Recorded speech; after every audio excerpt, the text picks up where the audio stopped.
Thank you for having me here this morning. I really appreciate it. Typically this day would be spaced out, all of the content would be spaced out across the entire day, and there would be a lot of activities. People are up and moving. We're recording, so we're going to talk about activities and start them. We're not going to get deep into them. We will get deep into them this afternoon, so when you're really tired after lunch, we will be moving around, okay? Okay, so a big thank you, first of all. This work would not be possible without lots of other people at the table. So I need to thank Midwest PBS Network. That's my former network. I was the research director there. In particular, Allie Hearn, who's been instrumental in shaping these curricular pieces. The International Institute of Restorative Practice. We've done work together in Louisville, Kentucky, and in Pittsburgh. Illinois Balance of Restorative Justice Practice is a local shop in Illinois. The National PBIS Technical Assistance Center, and the National Center has been very, very supportive of this work. In particular, Dr. Jeffrey Sprague and Dr. Terry Tobin, who have really pushed this from very beginning, years and years ago. And Naomi Brahim, Dr. Naomi Brahim is at Jefferson County Schools. She is really phenomenal. If you want to see a really great exemplar of fully aligned MTSS behavior restorative academics, look up Jefferson County Public Schools in Kentucky, and I can help you find that link later on today, okay? Here are our objectives. This will be a spiral curriculum. We'll come back, I promise. So right now you can just feel like, I'm so excited, I found this place. I have coffee, there's coffee in the back, there's cold water. Here we go, look, he's demonstrating where the coffee is. That's very, very helpful. While we're chatting today, please do take care of yourselves. If you need to stand up, stand up. If you need to get up, get up. I will not be offended. I am from New Jersey, and I think it's a gift because I'm not easily offended. Here are our objectives to keep us focused.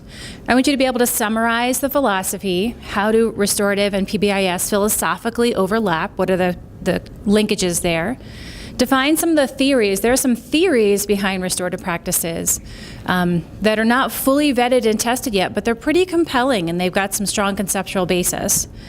Identify just a handful of restorative practices. Describe how it can be integrated into the classroom and larger systems. And lastly, identify some resources. So there are several slides at the end that are just lists of resources and hot links for you to go to.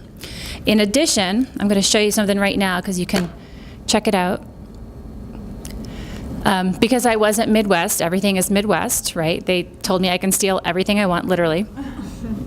So if you go to the content at the top, and you scroll to restorative practices, you will see training, webinars, and other resources here. And most of these things are in Word or PowerPoint. They're not copyrighted. Just steal them. Just, literally. You have permission. So those are objectives. Here are some big ideas. I have two slides that capture some big ideas you're gonna hear throughout. And I want to prime your brains for this so you can be, oh yeah, I got it. Whenever we're aligning or integrating anything, if you're thinking trauma-informed care, a continuum of mental health practices, something like alcohol and substance abuse, anything you're adding to your framework, your PBS framework or MTSS framework, we want to be very intentional and prioritize, be very, very explicit about it, which is operationalizing. We're going to hold ourselves accountable. And restorative asks us to be intentional about building and repairing relationships. There's a really great principal in Vancouver, Washington, at Hudson Bay's High School. Valerie Seeley is her name, and she said we can't fix anything we haven't built. When they first started restorative practices, they just started really trying to explicitly build positive relationships between staff and between staff and kids. Because restorative has a big focus on repair, she said, repairing what? What do we have to repair? And they started with, just as Eureka High School, which is another exemplar, both of those high schools presented at the PBS Forum earlier this month in Chicago, and you can find PowerPoint presentations from them. Check in with me if you want me to just send it to you directly. But they both really worked on building relationships amongst adults, between adults. And then they started working on explicitly building between adults and kids. And there's a big difference here that I want to point out right away. And in an MTSS framework for behavior, or in PBIS, we would say, we're going to use behavior-specific praise because it's a very powerful strategy for encouraging a behavior to happen again. right? It's on purpose that I want that behavior to happen again. That is different than positive contact or non-contingent positive contact. Behavior-specific praise is contingent. I like how you're looking at me right now, you're nodding your head. I love how you're taking care of your body and eating breakfast. Okay, so it's very specific, and I'm trying to encourage that behavior to happen again. Non-contingent contact, I'm so glad to see you today. How are you? Did you see the Ducks game this weekend? I did go Ducks. Okay, so there's a difference there, and sometimes we forget. PBIS world, MTSS world kind of assumes we would be building these relationships as a way to do other things. If you've ever tried to get a behavior support plan in place with people who don't like you, it doesn't work. It's hard to do an FBA and get accurate information when people don't trust you. But there's an assumption there. Restorative makes it extremely explicit. Okay? Some things that we want to do to establish and repair these relationships and be worried about, I'm going to say be worried because Rob Horner says it, is we need to have best classroom practices, high leverage practices in place to set up the foundation of a dignified classroom where kids know they can be successful, where the default is reteach. Your default is reteach. Reteach, reteach, reteach, reteach. Even if you need respite, even if you say, I've retaught it 50,000 times, this kid's going to go take a walk around the track with the principal and come back, and I'm going to teach 50,000 more times, okay? This is our foundation. We're going to also add explicit skill development. So we're not going to hope it happens. We're going to add strategies and protocols and systems to support us sitting down and seeing another person as a person, okay? And adults lead that work. Our kids are not responsible for it, just like they're not responsible for learning math on their own. They're not responsible for the social emotional learning that goes into building relationships by themselves. We treat them like they are, right? I want you to be worried about using the science of learning and pre-skills. When you learn something for the first time, you need lots of what? The first time you learn something? Practice, thank you. I love that was a great example of answering a question. It's very loud. So, if this isn't entertaining so far, I'm sorry, it's going to be a long day. We need lots and lots of practice, and we want to be worried about pre-skills.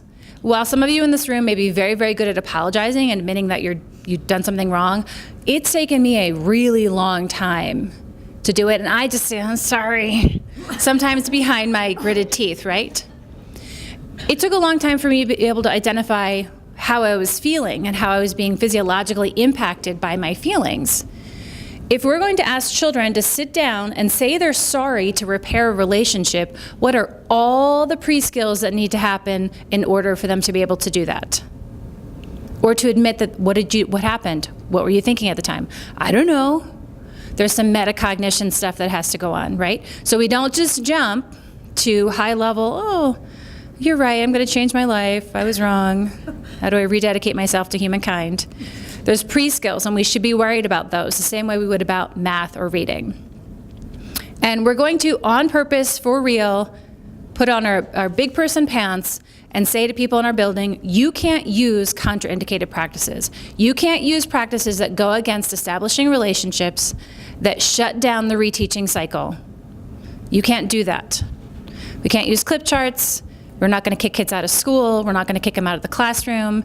We're not going to kick them out of instructional environment. I'll say instructional environment versus classroom. Sometimes instruction happens somewhere else, right? Okay. So we have to actually look for these things and get rid of them. Because you can undo all of this if you have contraindicated practices in place. You're undoing it. You put a Band-Aid on, and then you're still stabbing somebody with a fork. That was gross. I'm asking you your goals before I really give you a definition on purpose. It's not just bad teaching, it's on purpose. What are your goals, or what do you think you would hope to accomplish with restorative practices? You may not be to an operationalized goal yet, and that's fine. Who's willing to share? That's great. I'm going to repeat it so we get it nice and loud. So teachers are exhausted, and it would be nice if restorative in some way made teachers' lives easier, helped provide some kind of respite, right? Some kind of salve, if you will. I like that idea. I'm really into natural balms and things. That's great. I love it. And that's a great example too, because See, she put herself out there. It's not well defined. It's just generally what she's thinking. And as we get through the day, my hope is that you will start to be able to add pieces to refine that a little bit more or think about how you can do it. And I'm glad you said that because teacher self-care is a really big deal. And I'm working with a district right now in Washington. We're creating a school-wide plan for teacher self-care. And it is so exciting. And the relationship building is a really big piece of this. So this all meshes together, and you're all gonna see this throughout the day. There isn't a clean way to say, this is restorative only, this is mental health only, this is this only. It all starts going this, and what's beautiful is that the scientific frameworks and logic all line up as well. It's something in special ed, we say old wine, new bottle, right? We talk about that a lot. Old special ed nerds. Okay, what else did you think about? What goals or areas do you want to impact?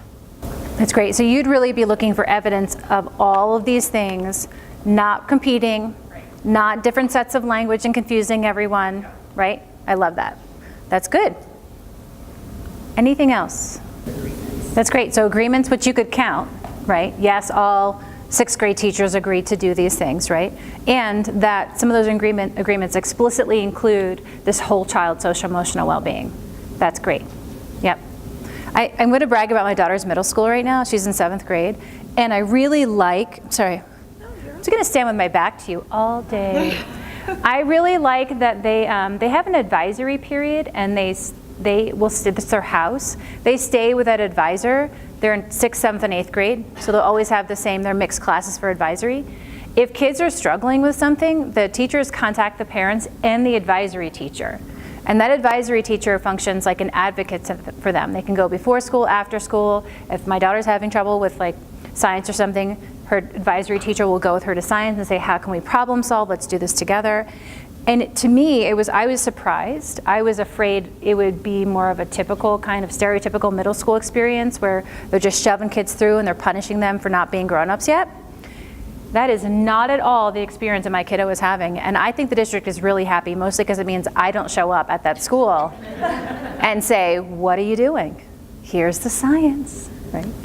So yeah, they love me. They love me in my children's school district a lot. Any other goals you want to share? Yes, thank you. That's great. So reducing exclusionary discipline and kids' perception of feeling safe, feeling included, belonging, that kind of stuff. That's great. And we already know ways to measure that, right? So some of the things you want to grow, we already have measurements for. We already can look at those end numbers. Some of those things, we don't have them yet, and you're going to want something unique. In Michigan a few weeks ago, someone said, I want teachers to like each other more and feel like I want teachers to feel like they can approach each other and have a conversation with each other more. And I said, okay, you might need to actually create a 3 or 4 question survey that goes out once in a while to see if you're getting that feedback, right? At the end, we would expect, actually Jefferson County has lower teacher attrition this 4th year into their restorative work. It is a huge urban school district. People flee from that district because it has all of the trappings of a typical large urban, right? Lots and lots of difficulties, lots of bureaucracy, lack of communication. Part of their restorative work wasn't just restorative, it was alignment. They went from separate offices siloed to one office as MTSS with directors that meet together. They have 22 district coaches, just actually not, they have about 170 schools, so it's still a big load. But they went to that alignment. Teachers are staying. It's really astounding. Some of these things we can measure with school data, with district data. Some we're going to have to build. And I don't want you to be afraid if you need help building it, because you've got a great team here in Nevada to help you do that. So as we go through today and we talk more about what it looks like and what it is and what it's not, keep refining these goals or think about the resources you might need for these goals, because today is the day to get this information, and you can ask today or be reflective, go back, take it to your team and solicit more information. And if I don't have the information, I'll find it, okay? Or we'll make it up together. Great. So this slide, we borrowed from iBarge, our Illinois Balanced and Restorative Justice Project. They are a restorative trainer in Illinois. And we're gonna kind of make this a little bit more concrete as we go through. So restorative practices in schools are inspired by the philosophy of putting relationships and repairing harm above blame. Now I know in MTSSB and PBS land, you were asked to operationally define naughty behaviors and put them in a pile of major and minor, right? Of classroom and office handled. It's classroom and office handled because that's where the problem solving takes place. It's not so then we can match the harshest exclusionary discipline practice for that kid, right? We get a little bit into this black and white view of discipline in MTSSB and PBIS. And we're gonna kind of make it fuzzier and grayer. We're going to put the relationship first, and we're gonna problem solve, and we're gonna go like this with blaming and shaming. Because I don't like being shamed. In fact, I used to tell my mother as a kid, I don't feel that guilty emotion. I don't feel guilt. I would also say, make me baked goods. And she would laugh. My mother looks like Mrs. Claus. She's adorable. She's got little red cheeks and curly, kind of grayish hair. And she wears little glasses. She's so cute. So she just would dismiss me and laugh. Restorative practices comes from the justice sector and was much more focused on using shame as a tool to make people feel so naughty they would never do it again and they would fix something. However, shame causes big physiological reactions in all of us that make us less likely to learn. So we're not, in schools, we do not focus on shaming. In fact, Chicago Public Schools, they've removed everything, every kind of language that has to do with a victim, offender, courts. They've removed every type of word that is connected with the justice sector from their restorative practices work. Because they want there to be no connection. Because otherwise we're simply saying, here's another way for you to go from school to prison, right? So they're not doing that. Here are some goals. This is Simone Gonsolin is a really excellent researcher in restorative justice and in the justice sector and alternative schools, and he's a terribly nice human being. So if you're interested in tracking down additional research, Simone is the person to look for. You can just look up his name. These are the goals of restorative justice in schools from a kind of getting an older study here. These look a lot like what we would consider our goals through positive behavior supports, right? So we're creating an inclusive school climate, we're decreasing exclusionary disciplines, but our mechanism is a little bit different. We're gonna hold youth accountable for their actions to repair harm. They're going to repair harm. And there's high accountability and high support, okay? Or as my kids say, if we make mommy mad, we have to do something to make mommy happy. I'm like, yes, make me baked goods. They're like, okay. And we create opportunities for learning about how our behavior impacts others. Very socio-emotional, right?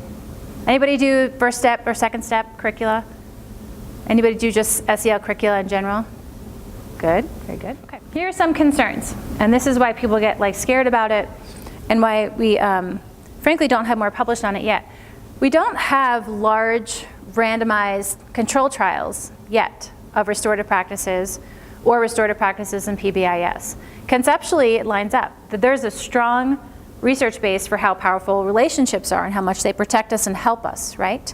We know that, that is for sure.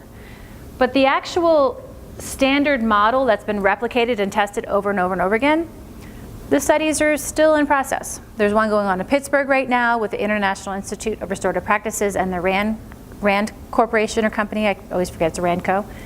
And we see replication going on in Jefferson County, in Louisville. Those are descriptive data. We don't have researchers running around on the ground controlling everything. So the goal is through the work that I'm doing, that I will be doing with your Nevada team, that I'm doing with Midwest, is that we will actually have a replicable model. We'll have schools that will do it again and again and again, and we'll be able to say compellingly, look, here are our fidelity data, here's what's happening with kids. And we're on our way in Jefferson County. So we get to take the things we've learned there and refine them and use them in other places. So now we're going to get into some theory pieces. Admittedly, I am not a Mormon fuzzy. I'm not. And I want data. I want data on everything, all the time. I'm at my HOA meetings and I'm like, What do the data say? And they're like, what? Be quiet. Clearly, you're the only one in the room that's not retired. We accidentally moved into a homeowners association. I don't know how that happened. Okay. So one of the basic premises of restorative practices is that we are happier as human beings if you do things with us. If people in positions of power do stuff with us instead of to us or for us or neglecting us, okay? And this Watchell human being, he is a very nice person. He works for the International Institute of Restorative Practices. He's one of their top administrators. I don't know his exact role, but this comes from the IIRP work. So this is the basic idea. Everything in restorative practices is going to be with, okay? High levels of support, high expectation. What does that sound like? PBIS. You can say it, it's okay. I'm actually not collecting data on if anyone is wrong. Just, okay. So let's look at this. This is our social discipline window. Has anyone seen the social discipline window before? Okay, we've got a few, excellent. So we're gonna talk about the components, and we're gonna talk particularly about how it relates to schools. Okay, so within this social discipline window, we have two axes. We have our horizontal axis of support. So we have a continuum on the left, no support to very high support. You can think of this encouragement, being nurturing, having some level of concern. Pick your synonym. Our y-axis is control. So no control to very, very high control, okay? So within these two axes, we have 4 quadrants that we operate from as human beings, how we act, okay? So one, if we are acting with a lot of support but very little control, we are operating in the 4 quadrant. We're very permissive. We might be seen as enabling, protecting, rescuing. We're there, okay? If we operate with low support and low limits or control, we are not. We are neglectful, indifferent, lazy. We may be seen as giving up, okay? Important thing, don't put yourself in a box, please. Because the idea is that we all kind of fluctuate in these depending on the situation. Much like if you have a triangle in your head, if you have the red, yellow, green triangle, you have areas of your life where you are operating in the green zone, areas where you need more support, and that may change depending on how much you've eaten or what happened the night before. I'm an awful hungry person. I'm the worst hungry person you've ever met. We have the 2 quadrant, which represents high control but very low support. Okay, to me, this summarizes all of high school. We say, there's a diploma at the end of 4 years. Isn't that great? And they're like, our amygdala doesn't even let us process that. I don't even know what that means. Great. 4 years from now, there's this thing, right? We just chew. We're authoritarian. It's confronting. It's win, lose, black and white. Okay? This is largely the box we're trying to get out of when we talk about discipline in public schools. We're actually the American judicial system. Let's get out of this box here. And then here is our with quadrant. This is the ideal place to push ourselves when we're interacting with others, particularly when there's a power dynamic, right? So with is high levels of control, high levels of support, focuses on problem solving, it's very respectful and responsive. So we want to operate within this with quadrant when we're interacting with other human beings, right? We're not going to do, if you do tier 3 work, there's a saying, not about me, without me, right? Really focusing on doing it with. We come up with our person-centered goals, really specifically focused on what is important to that human being and their family. So there's a lot of alignments here, right? If we're doing things for, not, or to, are we building fluency? We're not building fluency. So I could tie my kid's shoes, I could ignore my kid, I could yell at my kid because they didn't tie their shoes. They didn't tie their shoes, right? Sometimes these tools work in some situations, and some of us have been conditioned for that to corner. We've been conditioned, okay? So that's coercion. That's a coercive cycle. If you are really into the opposite of coercion, nurturing, Tony Biglin is your researcher. Write his name down, Tony Biglin. The Nurture Effect is a blog. You can follow him on Facebook. I love Tony. He's the cutest, smartest little man I've ever met. He lives in Eugene. Got to present with him one time. I was like, ah. Okay. What's his last name? Tony Biglin, Biglan. His blog is a really great one. I love it. He talks about using the science of nurturing to improve our lives as human beings, and it's very, very behavioral. So this is the with quadrant. If I'm going to ask one question of a school team or of a school when I go in, they're doing restorative, I'm going to say, how are you doing this with? How are you doing this with? Okay, that's what I want to see. So here are some fun picture representations, if you are a visual learner, of what this might look like. The teacher's like, yay! I love everything you do. I give you non-contingent praise. I praise you even when you're not doing what you're supposed to be doing. Kids are talking and they're like, I'm so glad you're paying attention. The kids are running around the room. Okay? Here's this lady. She's totally ignoring. We do have some, mainly our secondary teachers that behave this way. Because in kindergarten, they would like burn down the room, right? And this might, also these teachers might think that being really quiet is a sign of a good classroom. I think walking through schools and all the rooms being quiet, it's deadly. It's not engagement. Sit and get doesn't build synapses, right? This is my sign for synapses. Okay? So no, no, no, no, no. When I go into a school and I do the TFI walkthrough, if kids say, I say, what are the school rules?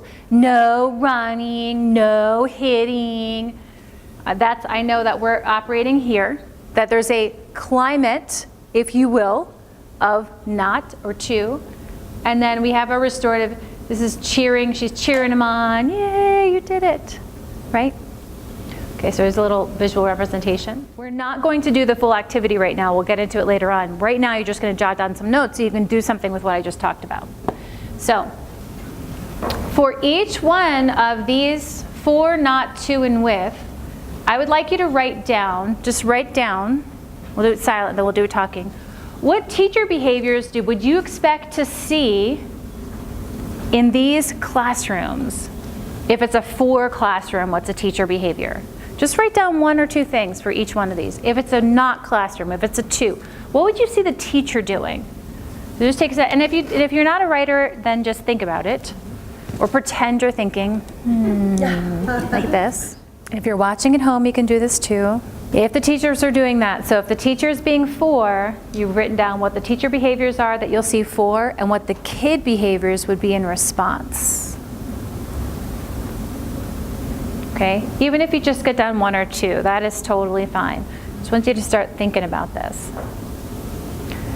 If you're thinking about, this is a great activity with your staff, I'd actually put up poster paper and have them move around the quadrants of the room, writing it down, having a scribe writing it down so they can see what it looks like.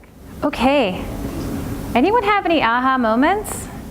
This is really fun to do as a large group because you start hearing people's verbal responses and it sparks stuff, right? We're not gonna walk around, that would be mean to the people who are trying to watch. I know there's no people there yet. I'm just pretending like I'm live. Live from Reno, Nevada. Yes, thank you. So one of the things that we did this year with our rollout when we presented this, is we saw this when we were in Minnesota, but we gave a scenario of like you're passing on break, you have 5 minutes to get your coffee, right, and a fight breaks out.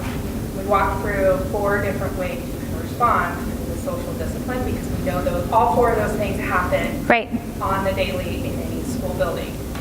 And it really helped the teachers and the administrators see like this is real, but our goal is to get to here. So how our goal is to get to that restorative dialogue with the boys and putting our coffee needs to the side to help them, knowing that next time we'll have extra minutes to get coffee because we won't have to be right.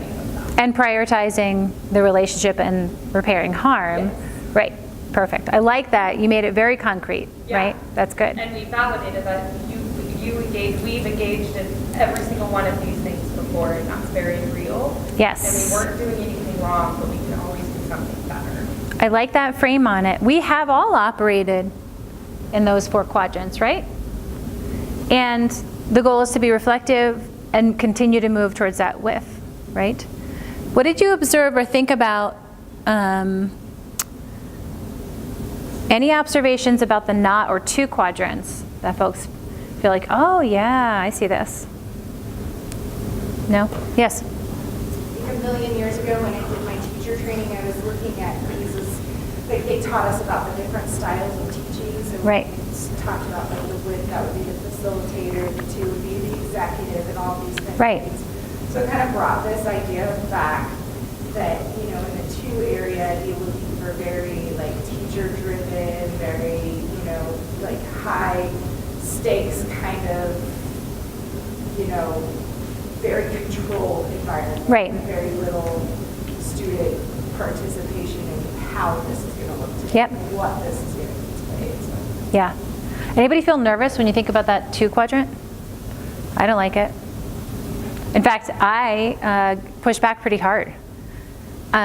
Just pointing out that every job I've gotten has given me more and more autonomy. I don't even have a boss now, right? So that's how much I don't like that two quadrant, is I realized that when I was in school and I would get in trouble, I would push back. If it was a two, I would push back because my voice wasn't heard. And I would say, like, you're not the boss of me. And I once told a teacher I was going to make her life really hard because she was unfair, which is not nice in and of itself, but she was also our neighbor, and my mom and her walked together like every other morning. So my mom's like, Jessica, why did you say that to Joanne? I said, because she wasn't fair. My mom's like, yeah, I got it, but you're also sick, so you got to roll it back a little bit. So I've always been practicing to be boss. Yes? With the not, what I see is a lot of kids try to then police others in the classroom. Like, they are searching for those boundaries, and if they're not given those boundaries with the not, then they are going to police each other. Right. Kids may police each other in a not environment because they want boundaries. Boundaries are good. Kids may police each other in a not environment, right? They're looking for, what are the boundaries, what are the limits, and I'm going to do it if you're not going to do it. I also see kids in the two quadrant, in that kind of environment, they boss each other around as well. They kind of take on the tone of me with my dog, my very large dog that's extremely independent and difficult. When she won't listen to the kids, I say, pretend you're me, and then she listens when they yell at her. And it's amazing to hear them pretending to be me. It's very fun. Other observations, what about that width quadrant? What are the teacher behaviors you would expect to see in the width quadrant? You can just yell them out. You don't even have to raise your hand. You're being crazy. You don't even know what to do. I'm like, I'm so conditioned I have to raise my hand. Coaching. The SEL we've been talking about, the morning meetings. Right. Morning meetings, things that might put kids in control a little bit more. Discussions and procedures that are well established in practice. Right. Discussions and procedures well established in practice. Because the more you practice it, then who is in charge of it? The kids who are doing it, right? You're like, they got it. For the Midwest PBS Network, we would talk about it. We established like a training cohort, trainer of trainers, and our motto is do for, do with, cheer on. Right? Model, lead, practice. Opportunities to respond, error correction, reinforcement, right? You can call it whatever you want. But we tend to see more of those high leverage practices in the with classrooms, right? Because they're not just a hammer as a tool, it's actual teaching. Does it take longer? At the beginning it does. Not at the end, right? But that's where we lose people, isn't it? If we can predict as a group where people are going to have issues with this, it's at the beginning when they're first getting started and it seems like a ton of work and they have to repeat themselves ad nauseum, right? We can predict that's where it's going to be. So you said teacher exhaustion, right? How do we mitigate the impact of that? If we can predict that people are going to really struggle with something, getting something established or moving it forward at the beginning, what are things you do to mitigate that impact as in PBIS or in SEL? What does your team do? Does anybody have teams that create the lesson plans for your expectations? Anybody have teams or students that come up with like a menu of reinforcement options or your tickets? We use the team as a way to pull some of that work together if you have middle school and even elementary school, make your kids do work, please, for your social, emotional, positive behavior support, well-being, all that stuff. Have them create the lesson plans, have them count your reinforcement tickets, have them plan stuff, run around, get the balloons, make them do it. Some people say, oh, that's exhausting. What are you gonna have to do first? You're gonna have to teach all of them, and then it'll be less exhausting, right? So if we can predict where our hang-ups are going to be, this is a big lesson from positive behavior support. If we can predict where they're going to be, we can in some way, shape, or form mitigate those. So not to pick on Jody, but Ashley brought her hard-boiled eggs for breakfast because she knows she doesn't eat breakfast and she'll run out of brain power. So she's mitigating that, and I just got egg juice all over my hand. That's gross. Yes? But I think the not and the two educators Oh, I got one. were most exhausting. Yes. Oh, say that again really loud. Stand up and shout it from the rooftops. I think that the not and two educators are the ones who are most exhausted. Yep. The not and two educators are the ones who are the most exhausted. Absolutely. I already had one. Thank you. But now replace it because the next time I spill, we'll be ready. See? Right. She is predicting that I'm going to spill later, and she's about 85% accurate. And now I will be prepared. Okay, so yes, when the only tools you have are forcing or ignoring and hoping it gets better, right? And all of us get in a mindset at some point in time that we're in one of those things, right? I go to 2 a lot. How about student voice? If we're doing things 2, we miss out. Students have a brilliant information and ideas. Frankly, they are much smarter than I am. And collectively, they represent a dynamic group of creative problem solvers. So where is that student voice? And how with are we in organizational change? Does it come down from the top? Does it come back from one of you? Do you have voice to share that? What direction for organizational change? So you can think about that the social discipline window with various aspects of your MTSS and PBS work. And the goal is just to keep pushing in that with direction, right? So now we're going to talk about the next theory, the theory of affect. So I'm not the best, admittedly, at describing all this. Allie Hearn at Midwest does a much better job, but she lets me have turn once in a while. So in the restorative practices realm, we think about affects. These are kind of automatic reactions or emotional responses to things in our environment, okay? And they follow, there's a continuum, because we like continua. There's negative affects, neutral affects, and positive. And it goes from dismay, anger, rage, fear, terror, disgust, distress and anguish, shame and humiliation. These are our negative ones. We don't learn when we're down here, when we're responding this way, right? Kind of shut down. Neutral is surprise or startle. And then positive is enjoyment, joy, interest, excitement. And I'm reading them because they are very small up here, and I don't want you to, I'm not just going to point. Now we could say, oh, we think there are different affects. The big idea is that we learn better and we are more happy with ourselves when we are in the positive affect realm, okay? And we want to, this theory of affect asks us to work to maximize the positive, eliminate the negative, if you will, but also to support and create a comfortable environment where people can respond with their genuine emotions, okay? Not that they get to rage all over the place, but they can say to you, this is really how I feel about this thing, right? It's not a maladaptive expression, it's a pro-social expression of their emotions. They feel comfortable to do that. So our goal, one of our goals in restorative practices is to continue to create an environment where we're maximizing this positive affect, which really means eliminating sources of shame as much as possible. It is a natural reaction, right? I feel sad, I feel shamed, I did this thing. We can acknowledge that as educators and figure out how we can predict it will get in the way of learning. We're going to work to mitigate the impact of it getting in the way of learning, okay? So let's talk a little bit about shame. It's actually one of my favorite things to joke about. It is. I don't typically feel ashamed of myself. I try to operate with best intentions, and I laugh at myself a lot because I make mistakes. I'm a human. I didn't grow up in that kind of environment. My father was a police officer. We are a largely military and police officer family. So shame is kind of a big deal. And maybe because it was used a lot, I was like, screw you. I don't feel that emotion. Okay? There are two ways to think about shame, and this comes from the International Institute of Restorative Practices. And it's still a little bit of something I wrestle with because I don't want to encourage us using shame. I want to encourage us thinking about how it impacts us as learners. And do we have an environment that is full of shame, or do we have an environment that's full of reteaching and support, right?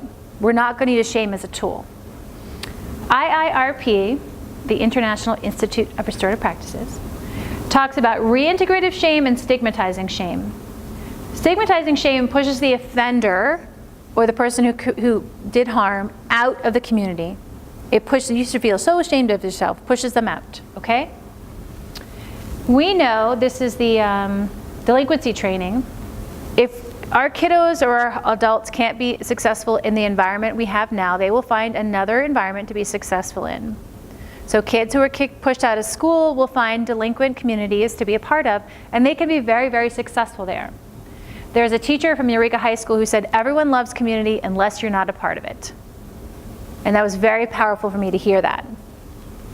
Reintegrative shame separates the deed from the doer, or something we talk about in PBS. We talk about the behavior, not the kid, okay? My parents come to visit. They do lots of, what a good boy. I said, nope, he's good all the time. I want you to reinforce the behavior, right? I want you to reinforce the behavior. So that behavior, that choice wasn't a great choice, that behavior didn't help, not your bad, okay? So there's a separation of the kid or the adult and the behavior that they just had, right? So this rejects the act, but it allows the person to be reintegrated back, okay? It is very, very powerful to say, you're not part of our community. That's very powerful in a negative way. I want us to think about, and this might be a good conversation to have, anybody, I have schools where I go and they say, we don't like that PBS stuff, but we want to talk about neuroscience. And I'm like, great. We create a positive, predictable environment to grow neurological pathways. And we use lots of positive praise. And then they're like, yay, that's great. We love neuroscience. I'm like, yep. It is.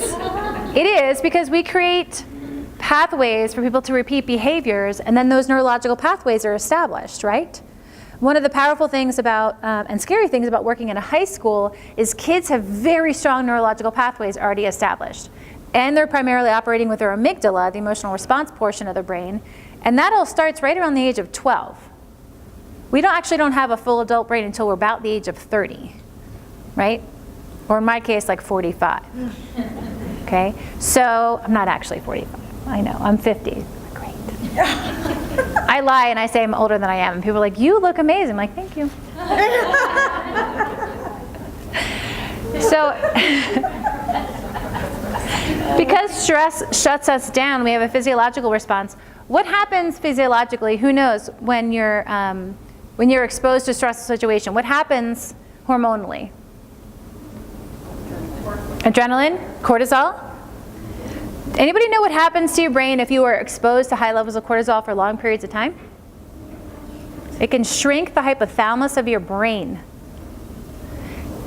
Children who have been exposed to trauma or are exposed to ongoing trauma have high levels of cortisol that never really regulates, right? There are things we can do to regulate: exercise, eating well, low kind of toxin exposure, sleep. Those are things that over time will regulate our cortisol. But if you're continually exposed, there are actually there are like structural and functional changes to our brains, okay? So if you work in a high stress environment and you don't have good self-care, or your environment doesn't support good self-care, you may not be able to regulate that and bring the cortisol levels back down, okay? Could also contribute to inflammation, like internal inflammation. Our systems don't work as well.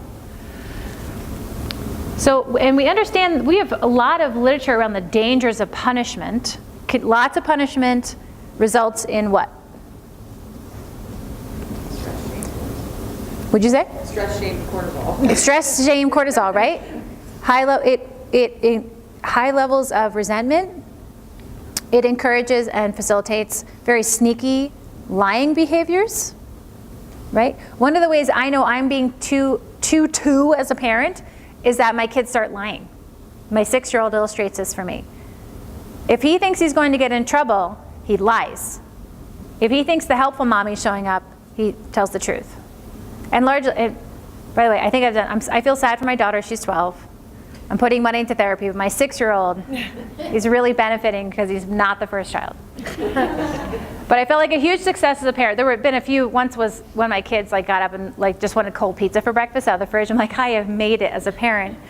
And my son says to me, he was probably 3, and he would do something that 3-year-olds do, and I'd say, let's try that again, and I would show him, and then I'd say, try it again, you do it. So he did something, I don't even remember what it was, but I looked at him and he goes, try it again, right? And I was like, yes, try it again. I did it. My PhD paid off. Okay? But punishment, high levels of punishment, really encourages sneaky behaviors, right? And if you work in a middle school, kids are already hiding from the world because they would never want anyone to call them out, right? Don't look at me, right? So there's already some levels of sneakiness. So now you can start thinking about how these things map onto where our kids are developmentally. We can shape discipline to minimize shame. We can change how we approach discipline to reduce the need for kids to freak out because they're going to get in trouble, right? To reduce their shame. We can say, you made a mistake, it's not a big deal, we all make mistakes. This is how we learn, right? If that's your typical response, you have an environment that's much more conducive for kids and adults to learn together and be reflective and accept what they've done as making a mistake or that wasn't the best choice, right? If you are familiar with the interconnected system framework, anybody familiar with that? Yeah, so integrating mental health across the continuum. One of the reasons I put this in here is because it's not exactly the best fit on the slide, but it really is a great example of the alignment across the continuum of work. And it acknowledges in a very strong way that shaming people or dangerous to punishment are actually much more intensive for folks that have mental health needs, right?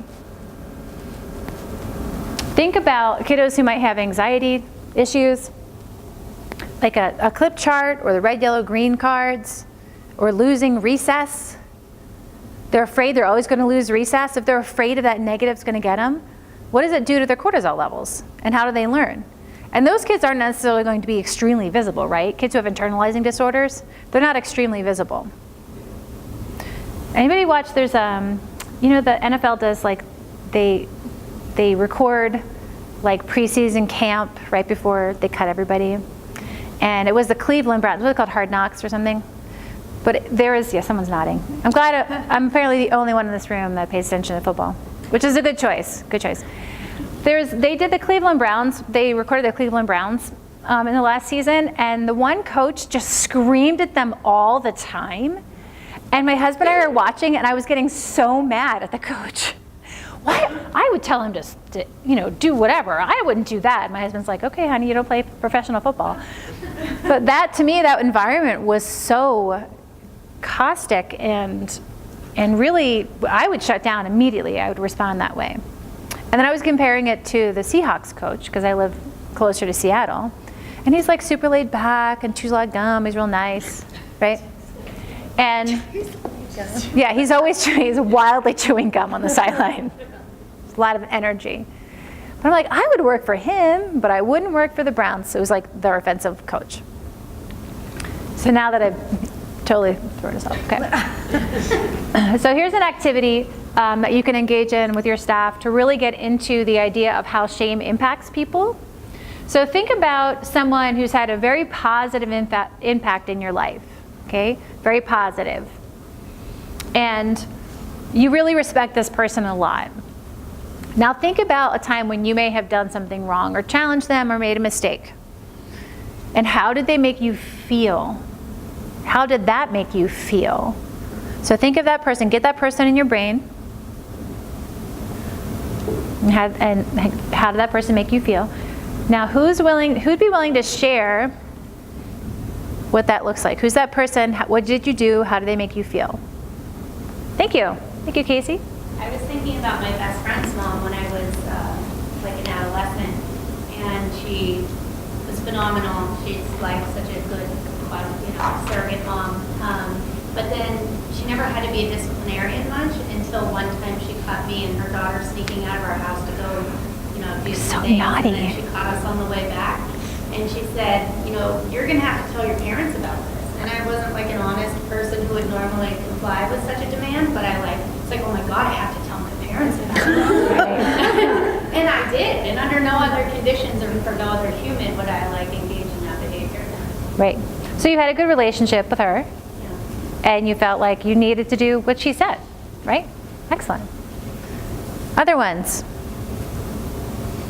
The idea with you or your staff would be to juxtapose this to a time when you were shamed and it was stigmatizing, and you felt like, I'm disconnected and outcast, right?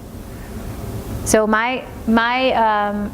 the person who's had a great impact on me has been Lucille Eber. So she's kind of famous, and her and I had a situation where there was a misunderstanding with human resources, and it was my fault. I made a mistake, and she was like, oh. I knew she was disappointed. She didn't even have to say anything. And it made me work really hard to not repeat that mistake, right? I was much more clear, and I made sure I did all the kind of steps right? So it motivated me.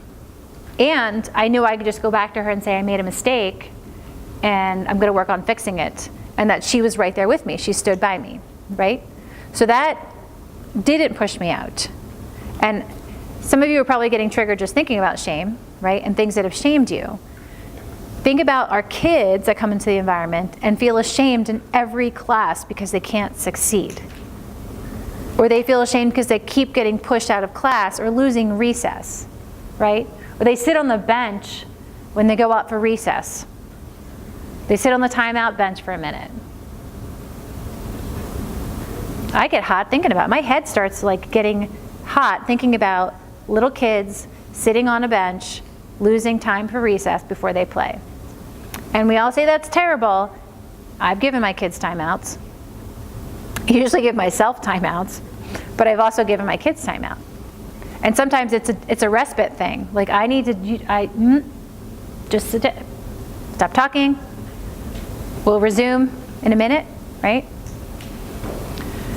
So there's a difference between acknowledging we feel ashamed and problem solving to fix the issue or fix the relationship, and you should feel ashamed of yourself, and I'm so mad at you and you're excluded. Okay? And you can think about maybe times in your own life when you've vacillated between both of those. What we want is for our systematic response to go in the direction of, yep, you made a mistake, we believe in you, we're just going to keep going, right? And if kids have relationships with us, they're more willing to work for us. One of the things I teach my kids is we talk a lot about teacher-pleasing behaviors, right? I said, did you make it easy for Miss Jenny to teach today? What did you do that made it easy for Miss Jenny to teach, right? With my 12-year-old, I'm saying, how many questions did you ask today in class? You're going to email your teacher. It's going to be, how are you doing? Thank you. This is my question. Talk about what are the ways you earn teacher credits to make it easy. Because I know every time my kid pops up with a positive, I'm linking them, that teacher's linked more to them, right? And I know that, so I coach my kids up on it. Oh, so sad.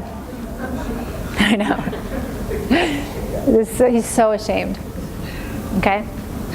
So this is that second part of that activity. When it was stigmatizing shame for you, right?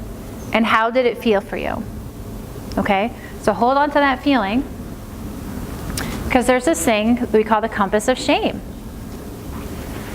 So when you're in a stigmatizing shame situation and you're not feeling included and we're not focusing on problem solving, we respond in various ways, okay? We may avoid it. We're going to totally avoid, we're going to deny it. We may actually withdraw, move ourselves away from the situation. We may attack ourselves, or we may attack others, verbally lash out, okay?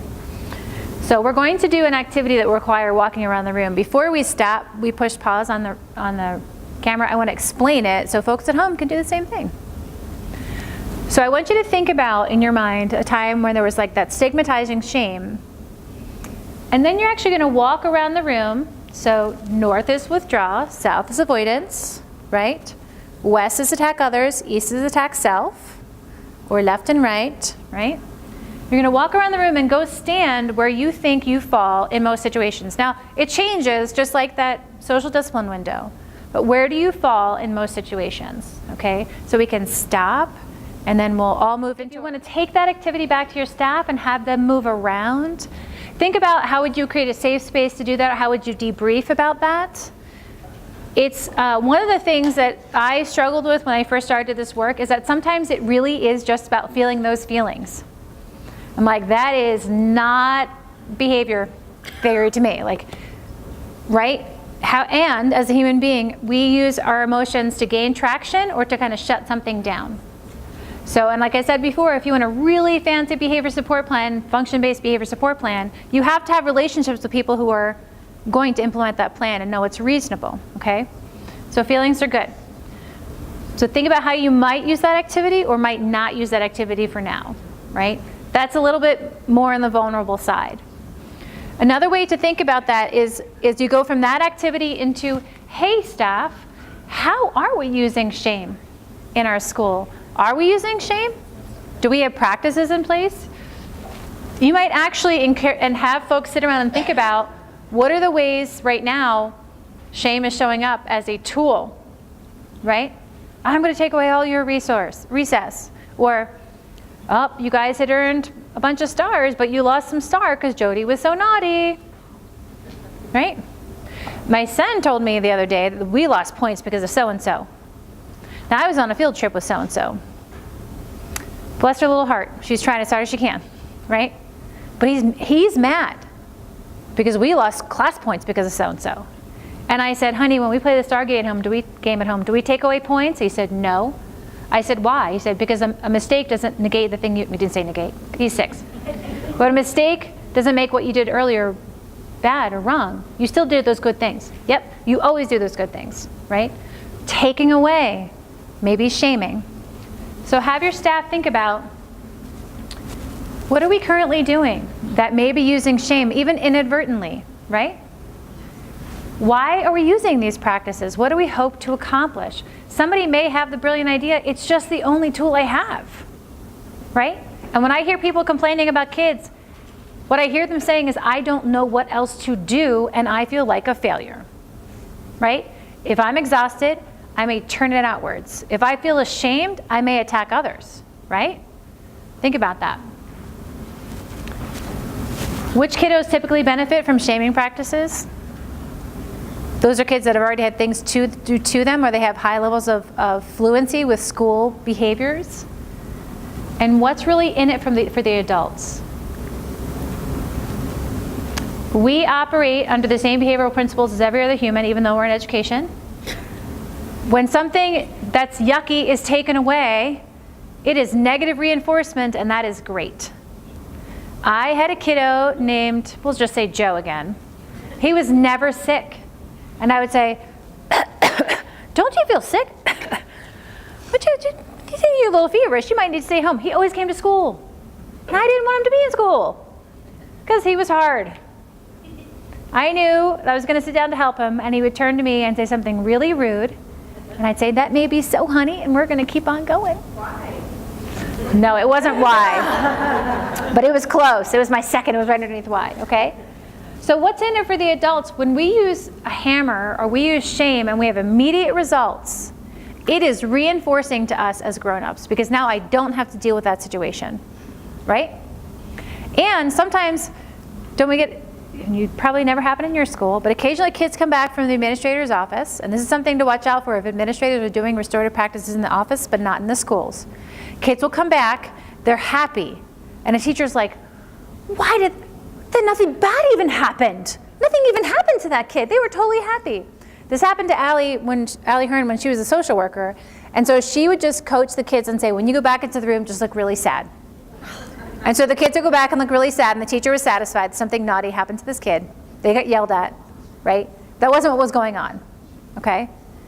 But we are still operating, our teachers and administrators were operating under behavioral principles. We have things that they happen to us, they reinforce our behavior, they happen to us, they punish our behavior, we take them away, right? Positive and negative reinforcement and punishment, behaviorally speaking, okay? So what's in it for the adults is I got out of that situation that was hard. Your job is to fix the system so they don't have to use that to get out of that situation, right? That's your job. So you're replacing, you can predict what they're trying to escape or get, and you can reroute your practices and systems as schools to do that, okay? So we're gonna take a break, and then we'll come back and we'll talk about proactive kind of stuff. So can we take a break, come back at 10? Anything that really stood out so far in the first hour and a half? Yes, thank you. What did you do to make it easy to teach? What did you do to make it easy to teach today? Yep. I like that one. I also worry about what that says about whose responsibility it is, right? I say to my kids, this one was like a little cheat sheet. How do they earn teacher credits, right? And we could flip it on its head too for our teachers, right? So there's both sides of it. Because a lot of times we use kind of our PBS systems to do two. All the expectations are about how kids please adults instead of actually how we create a mutually respectful learning environment for it to be two ways. So we want to be worried about that as well. What else? I was thinking about, there's, in terms of shame, there's like shame from a paradigm perspective of not doing things to kids, right? Yeah. Mm-hmm. Like that's stigmatizing to not be authoritarian, like who are you, so crazy pants. Yeah, Crazy Pants, With kids. which is, Bossy Pants is a really good book, by the way, if you haven't read it. It's Tina Fey, Bossy Pants, you should read it. On an airplane and laugh loudly, which I did. Bought it at an airport, San Francisco. Okay, enough about me. What else? Yes, thank you. Just the fact that when there's a lot of complaining about kids, what it really does mean, you know, I don't know what else to do, I feel like a failure, and that it just needs to be a different conversation and approach. Right. But it's easy to blame the kids, especially like in a school like ours, heavily impacted by trauma. Yep. It's real easy to blame the kids and the parents and the things we can't control. Right, we blame the kids and the parents. Yep, that's a good one. And what is the trick is to kind of catch your staff before they're in a place where they shut down totally, right? So I love that you said, what do you do to make it easy for the teacher today? Because sometimes we are going to teach our kids things in mass to push our teachers forward, right? It is a two-way. High school is a great place to think about this. You have teachers who may or may not want to give out tickets. This is a problem I see commonly in high schools. So we get a bulk of kids, this kind of majority of kids asking for them, working towards them, helping to make the systems established. They push the teachers in that direction. So it truly is a two-way. We want to grab our folks and give them a big hug. I call it the Bill Clinton China approach. We're going to pull our enemies, I know. I'm going to pull our enemies close, right, so that we know what they're doing. We're going to surround everybody so that we can stop them from falling into that pit of feeling ashamed of themselves, right? I'm not making a difference today. I don't know what to do, right? These are great. Anything else? I'm going to point out something about trauma because I think this is really important. So we are a family that's been impacted by trauma, my family. And we had our garage burned down. My daughter was 8, and our garage burned down. Our garage is not attached to our house, but we woke up Memorial Day weekend and our garage was on fire. And to add to that, we never even found out, the police and the fire officials could not figure out why it burned down. And my fear is that somebody set it on fire on purpose, right? So right after that happened, my daughter started having a bunch of physiological responses. It took me about a year to figure out what it was, because first I was afraid it was her heart. I was afraid, I was getting all these things done, and then I met with some very smart people, perhaps over drinks at a bar, and I had the realization that this was her response to that traumatic event, because she thought our house was going to burn down, we were going to lose everything, and that our neighbor's house caught on fire, our neighbor's garage burned down, their cars burned down. Like, it was awful. And the way our house is located in our neighborhood, You can't get out of our neighborhood unless you go past our house. No one could even leave our neighborhood that is surrounded by gigantic tall trees at the start of the dry season. It was awful. Now, here comes my daughter. Her parents are educated. She speaks articulately. She's a good student. She knows how to please teachers. No one would expect her to be a trauma kid, right? And yet here she is, fully traumatized, needing a full wraparound support to recover from this, right? So we get in situations where no one there was a detriment because people didn't expect that she needed these services, right? And there's also that stereotyping of what is and is not a trauma kid or a trauma family. You don't have to go to war to be impacted by trauma. And that's one of the things I think trauma-informed care has really opened people's eyes to. It is like in the eye of the beholder. Something really stressful happens to you, you may have that trauma response. You are not in control of that. You know, people are in car accidents that are impacted, they lose a loved one, they've gone through extended periods of illness. There are various ways to be traumatized. And one of the things I really appreciate about this focus on it, not that it's the sexy new thing, but it keeps pushing us back to best practices. It has predictable, positive, successful environment that is relationship rich, right? It pushes us back again and again. It gives some of us a reason why we should do it. And I think it gives us a better understanding of how important some of these things are. They're critically important. Think about a change in schedule. A change in schedule could really be very, very difficult for some of our kids because they need that predictability so much as the foundation of their day. And we change something and it goes wild, right? Kids move, they lose all their friends. That can totally throw them off for how long, right? How long would it take them to recover? So I love the focus on acknowledging that trauma exists and that we can recover from that. We can help each other recover. And I want us to make sure that we're using it to push ourselves back to best practices. Thinking about behavioral theory, right? If a kid if their response to a trigger in a situation is to escape, we're going to manage the escape response. We still have a behavioral response to that escape response, right? To what they want. We have a behavioral response to their escape. So I'll give you an example to make it more concrete. When my daughter first started having manifestations of anxiety related to this trauma, we started allowing her not to go to dance, not to go out and play, because we thought those were the stressors. And then we realized we were just reinforcing her escape. She was not doing what she needed to do just to be a healthy, happy kid. So with the help of my therapist, we literally had times where I was picking up, she's a giant. My kids are all tall. I don't know how it happened. Actually, I know it's genetics. I know. I got it. But they're both very tall. So we had moments where I was actually physically picking up my then, 8 or 9-year-old and taking her out to the car and saying, we're going to do this and we're going to be okay and we're just going to get in the car. And now we're going to get in the car and we're going to drive halfway to dance class. Now we're going to get in the car and we're going to go inside the doorway at dance class. Like lots of shaping that behavior so she couldn't shut down. She would be brave. And if you can't be brave, mommy's going to help you and we're going to be brave together. And I might cry. There were days where I was at her elementary school 4 and 5 times to get her to go back. If that took that much energy for me with what I know, how much energy does it take for your families? I know, it's okay. We can all cry together. Make me feel much better. My therapist says crying is good for me, and that's true. Because I didn't cry for like 35 years. And then I cry at like cat litter commercials and stuff. So, but if it's that hard for me, with all the resources that I have, what does it mean for our families who don't have those resources, who don't have that information, and who aren't always walking into an environment that will foster that and pull them through it, right? So we have this vicarious trauma. Parents have vicarious trauma, and we have it as educators, right? Because we can see these things. Sometimes we don't always know what to do with those things. And we can go back to this, right? I literally have just had to lean so heavily on behavioral theory and what I know about mental health to push my family in that direction.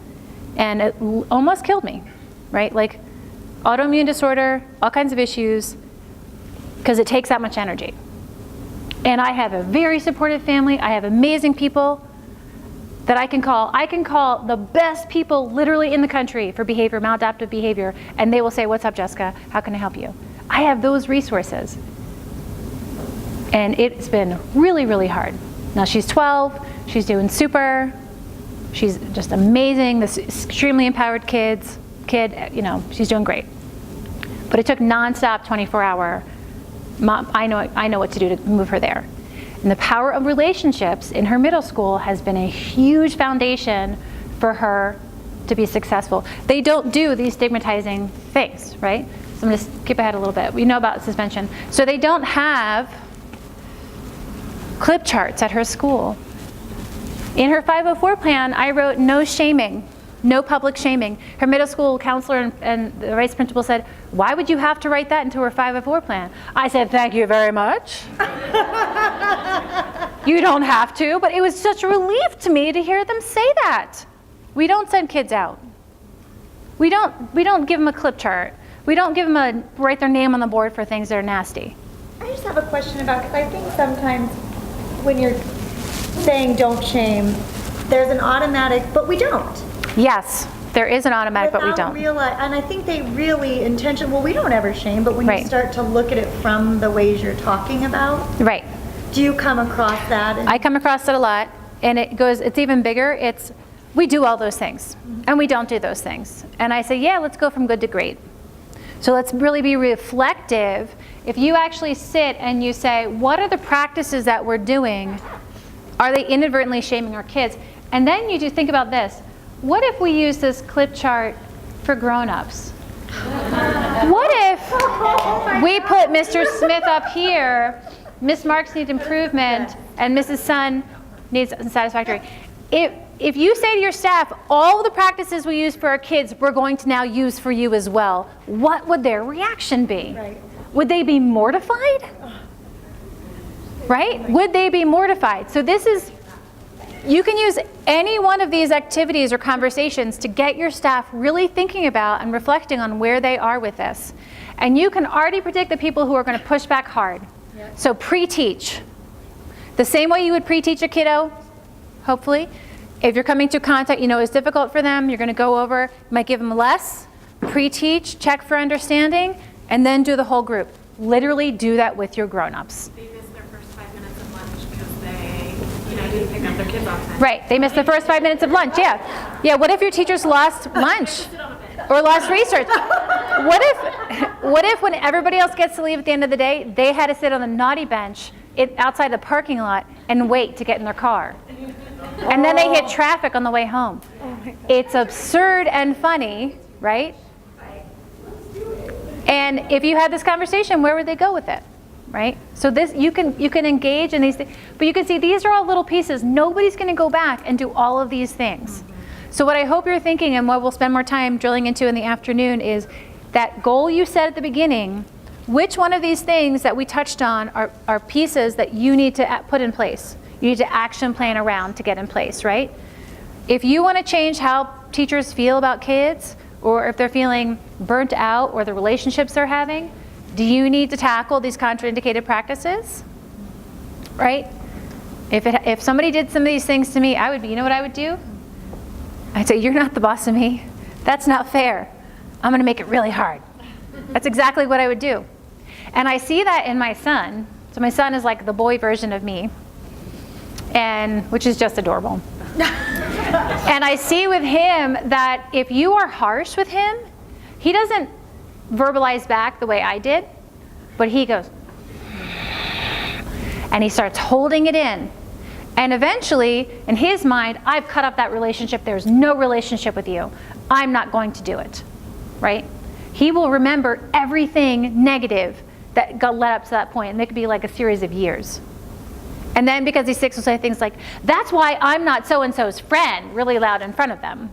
And I'll say, that probably hurts so-and-so's feelings. Would you like so-and-so to say that to you? No. And I say, do you get to make a mistake? Yes. Should we allow so-and-so to make a mistake? Yes.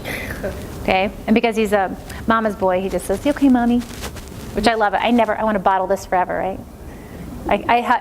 My 12-year-old, I'm hugging her and she's walking away. I'm like, no.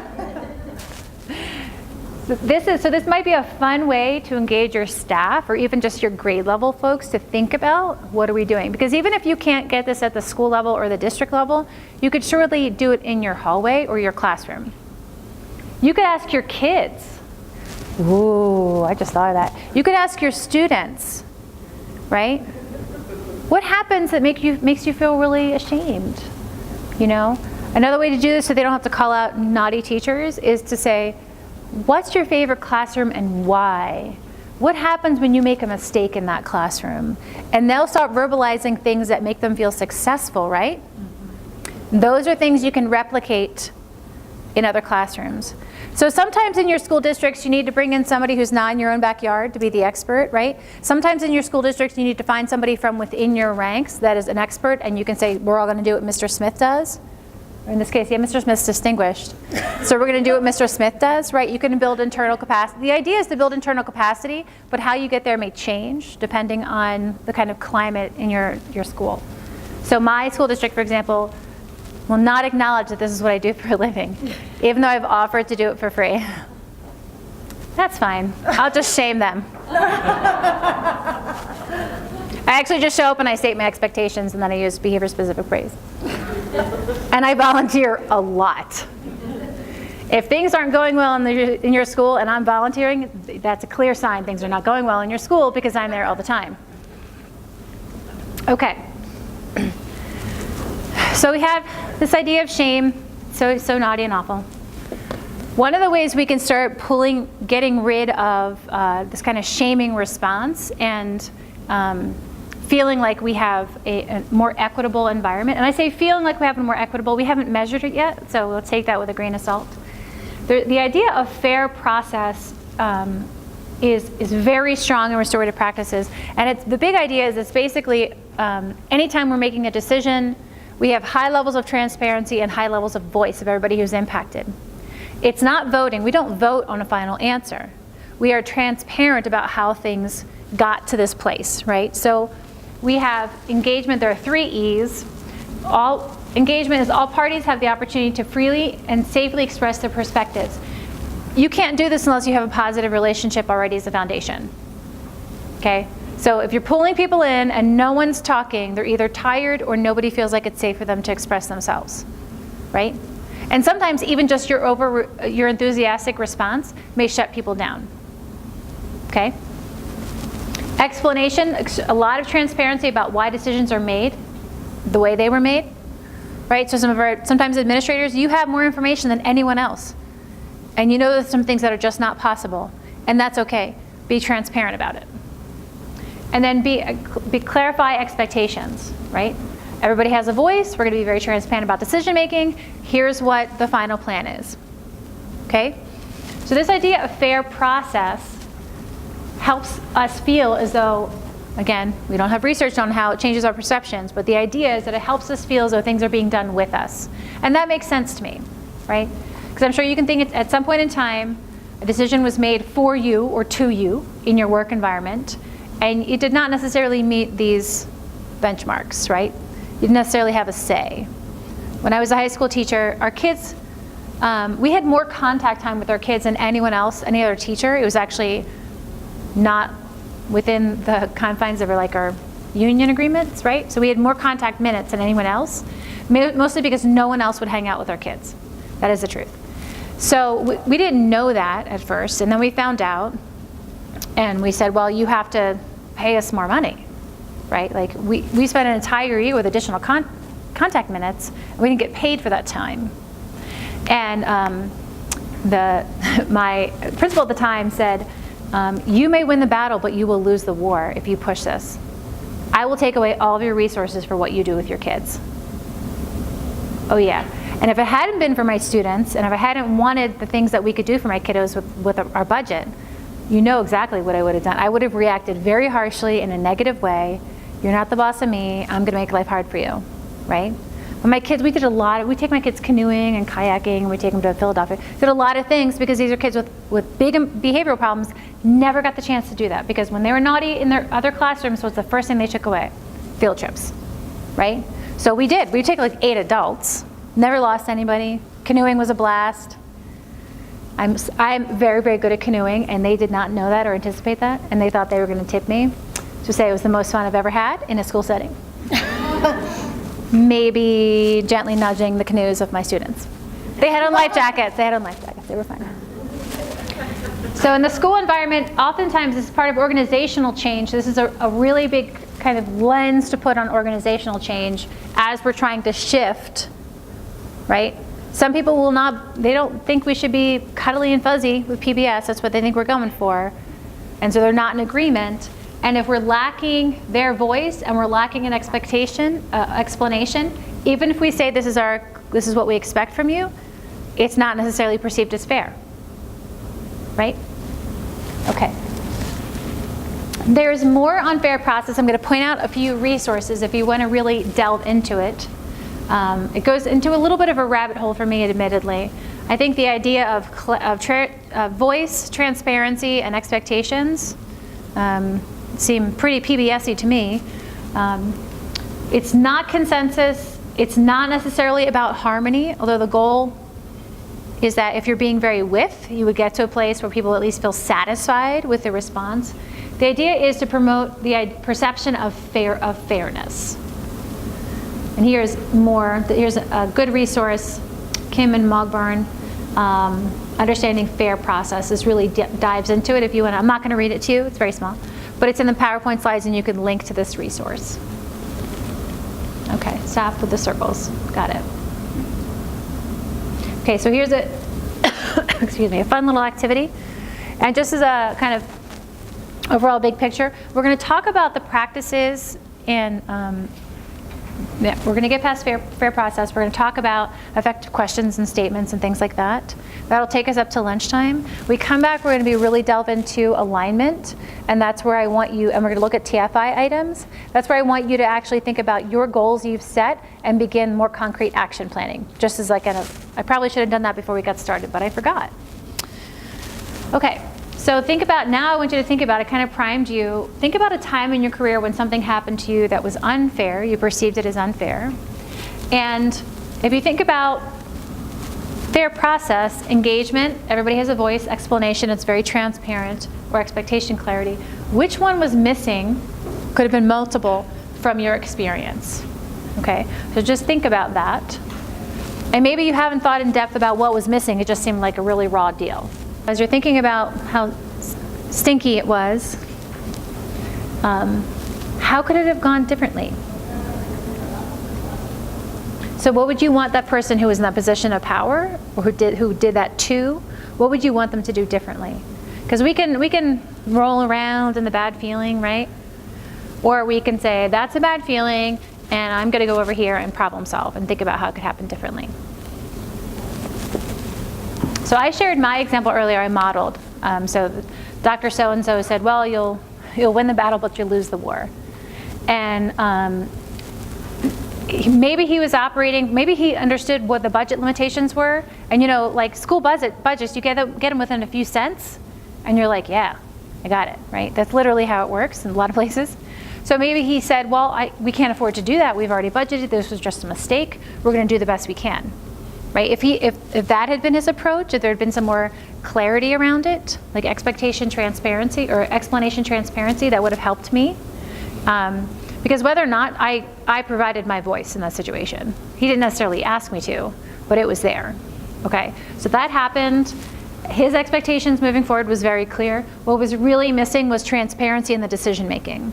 And that would have made me feel a lot better about it. And of course, I didn't understand how budgets worked until later on in my career. That was my first year as a teacher.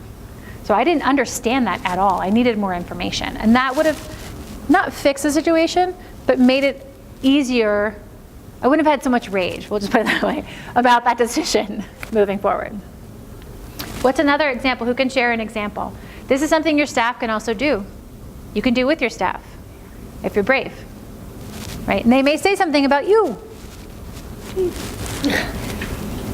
Put on your armor.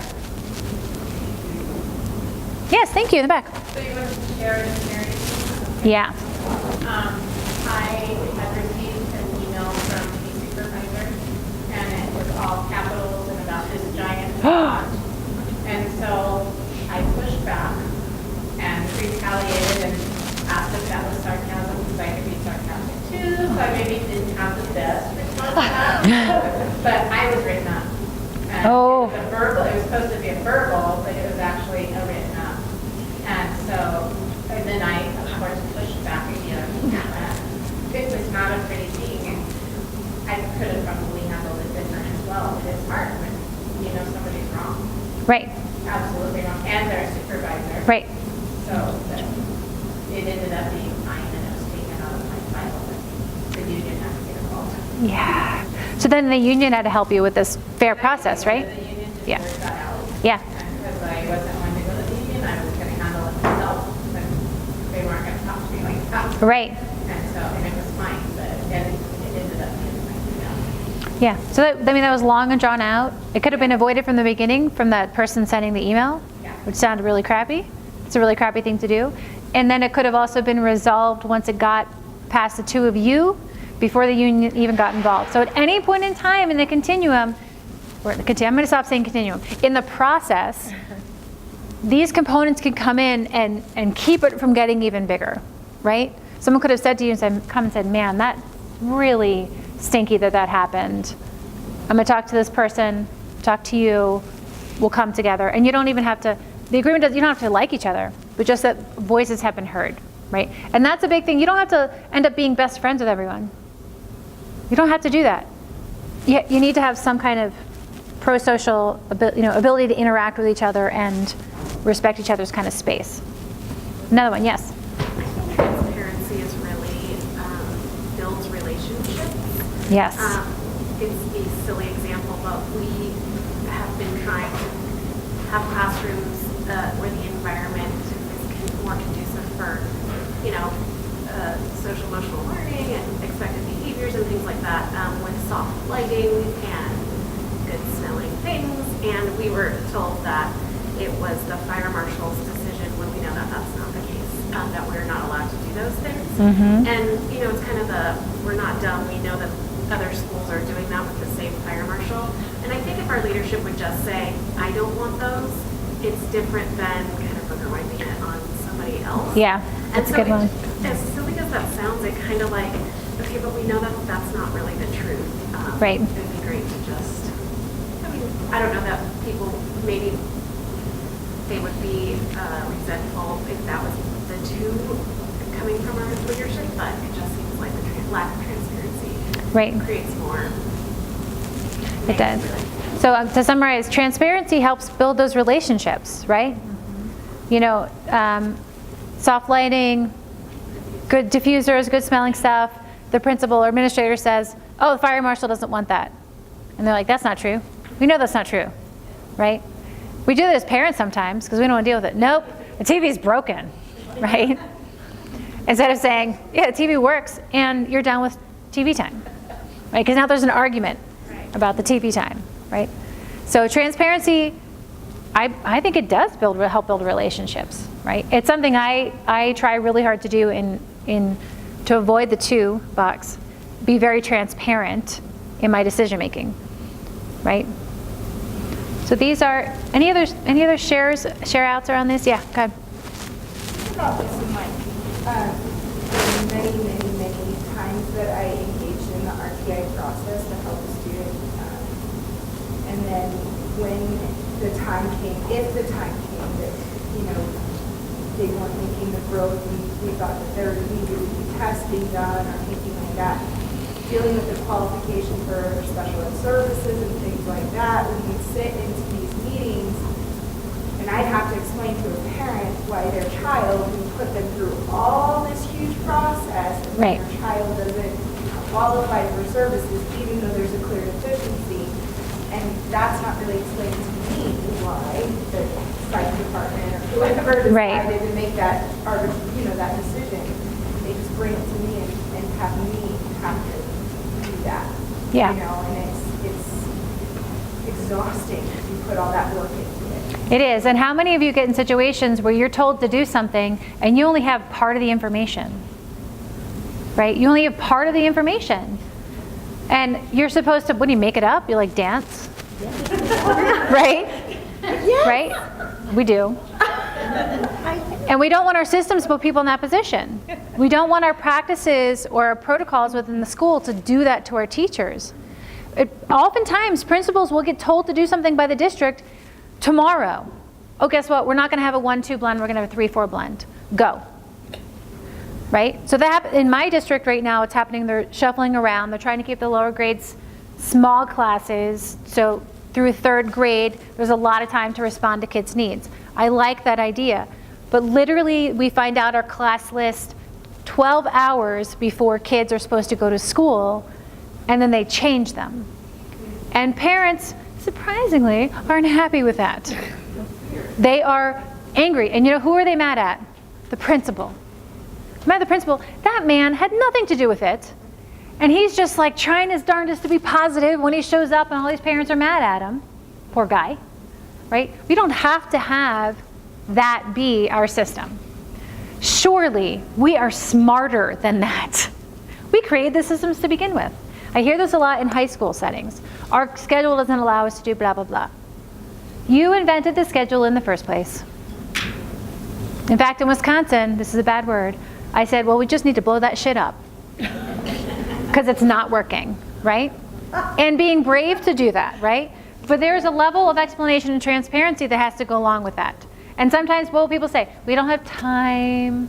I don't have time to do this. Well, if what you're doing right now isn't working and isn't facilitating this positive environment, you have all the time in the world to do that because you're being unsuccessful. And if people are showing up to work unhappy, if kids are not being successful, they don't feel connected to school, if their families don't feel as though they are actually heard in the school and they're connected to school, that is not success. I actually think, even though things are fairly crazy in this country right now, we have an amazing opportunity to push hard on social emotional learning and relationships. We have a beautiful opportunity to say, we're doing what is right, what science says is right for kids and humans, and we're all going to do that together. We have this really awesome chance to push that and make it shine, right?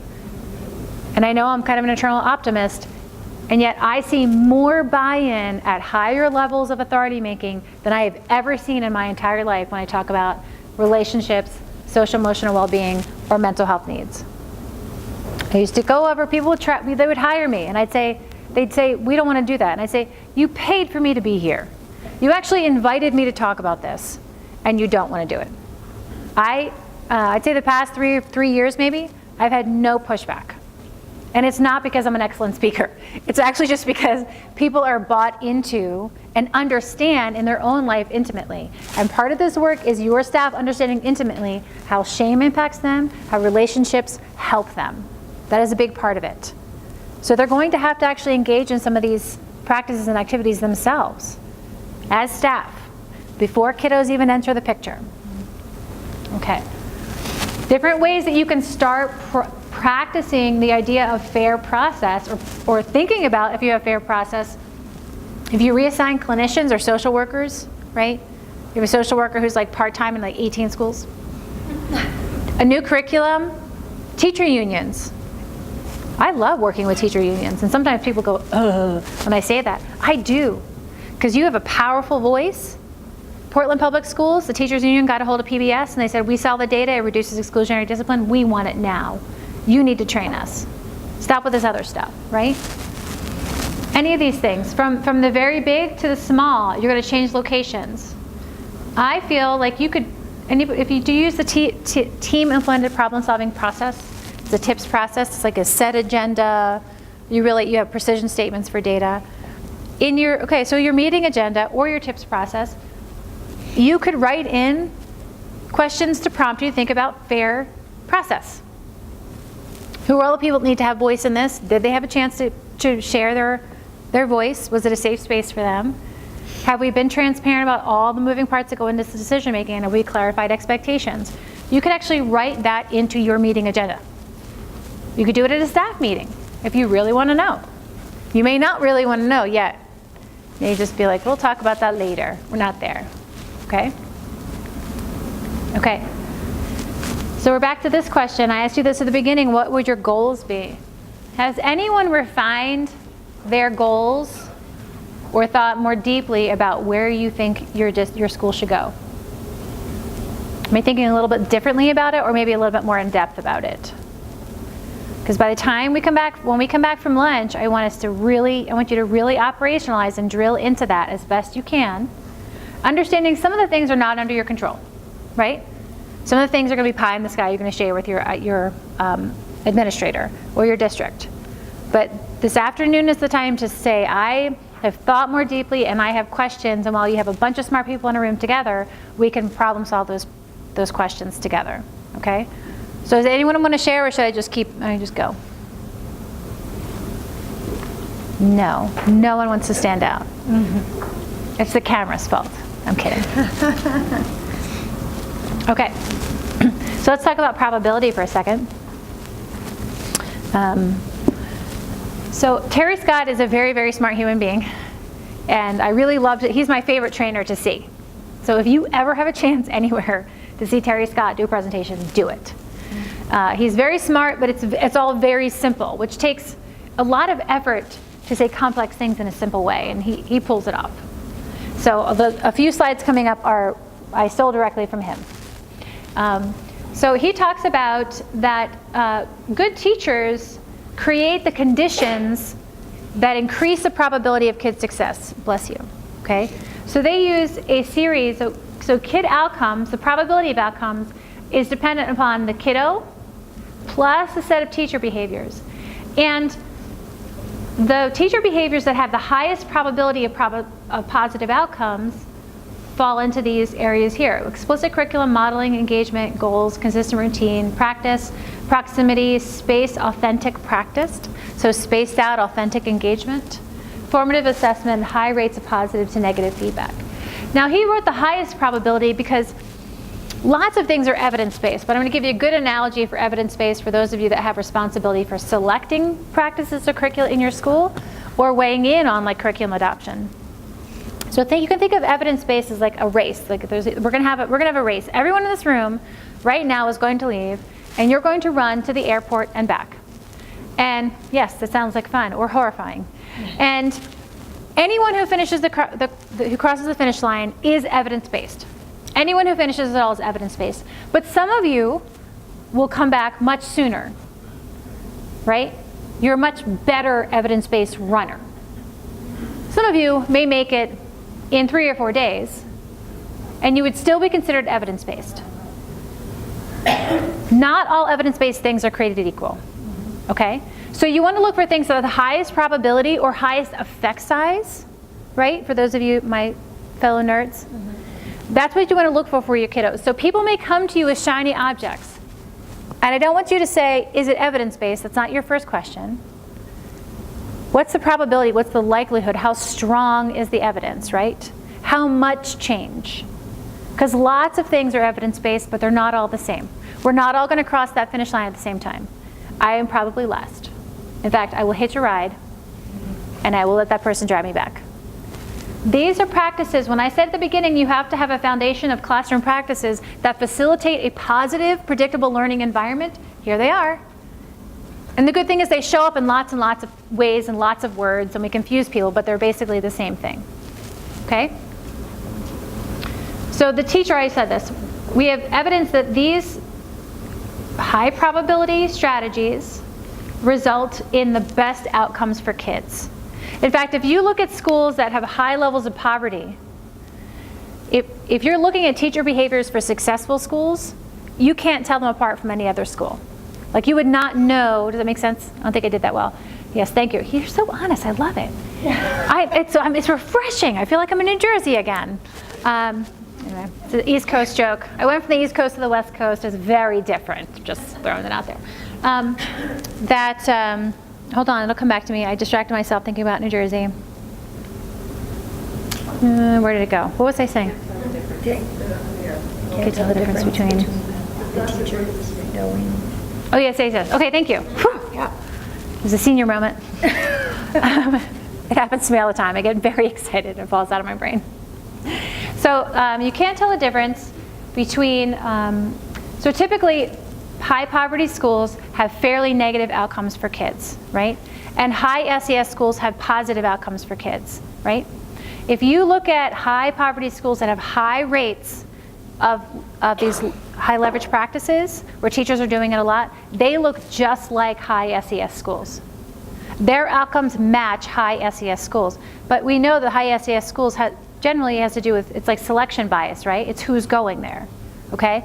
But the high rates of these practices make that much of a difference that the other things that would impact kid outcomes start to fade away. And that's really, really important, okay? That shows our power here. So in Jefferson County, what we talked about, this is where we did all this alignment integration. It's a complete behavioral framework. They don't call it restorative, they don't call it PBS, it's their behavior supports. We talk about there are 3 buckets of instruction from which teachers can pull and use. One of them instruction-based.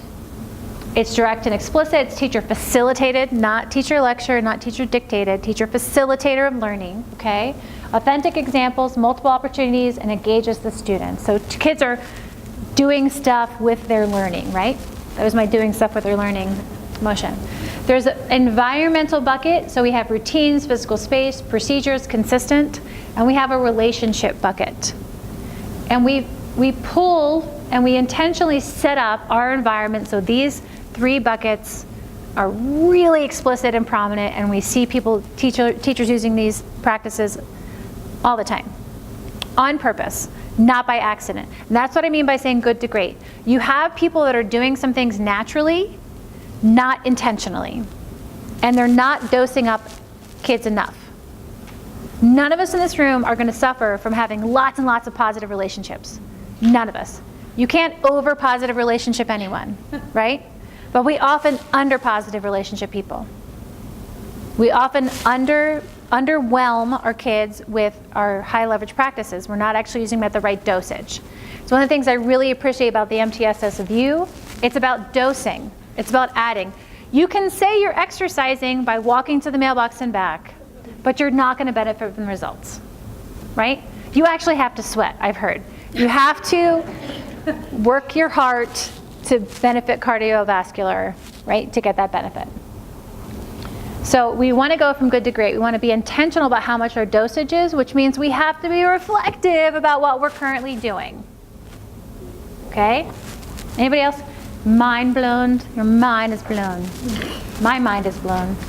Okay, so hold on. So this was actually supposed to all be on one slide, but this kind of moves us into the next section. The restorative theories guide our work in restorative practices kind of the same way like inclusion or reteaching as a concept would guide us in PBS land. Okay? So they give us things to think about. They're not as concrete. The practices actually now move us into achieving those goals, right? So we have the theories that guide us, we have the practices, the things we actually do.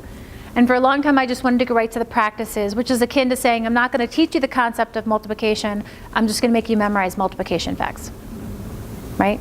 So we actually need to understand all of it. And I often have people say, just tell me what to do. Do you have a document? Just give me the document. I'm like, yeah, and I want to think about it. Because you're going to have a situation in which you have to be able to respond in a restorative way, but if you've never been exposed to thinking about it in the multifaceted ways you can, then you're underpowered. Like what if you only learn multiplication for like five times? And then you had to make the jump to do multiplication for some of us could, some of us couldn't, right? But if we're going to have the math, use a math analogy, if we just keep punishing the people who can't instead of teaching, that's not very effective. So we're only going to punish some people and make it work. I mean, we punish everyone, but it will only be effective for some people. It's a little too early for me to be running out of words. Sorry.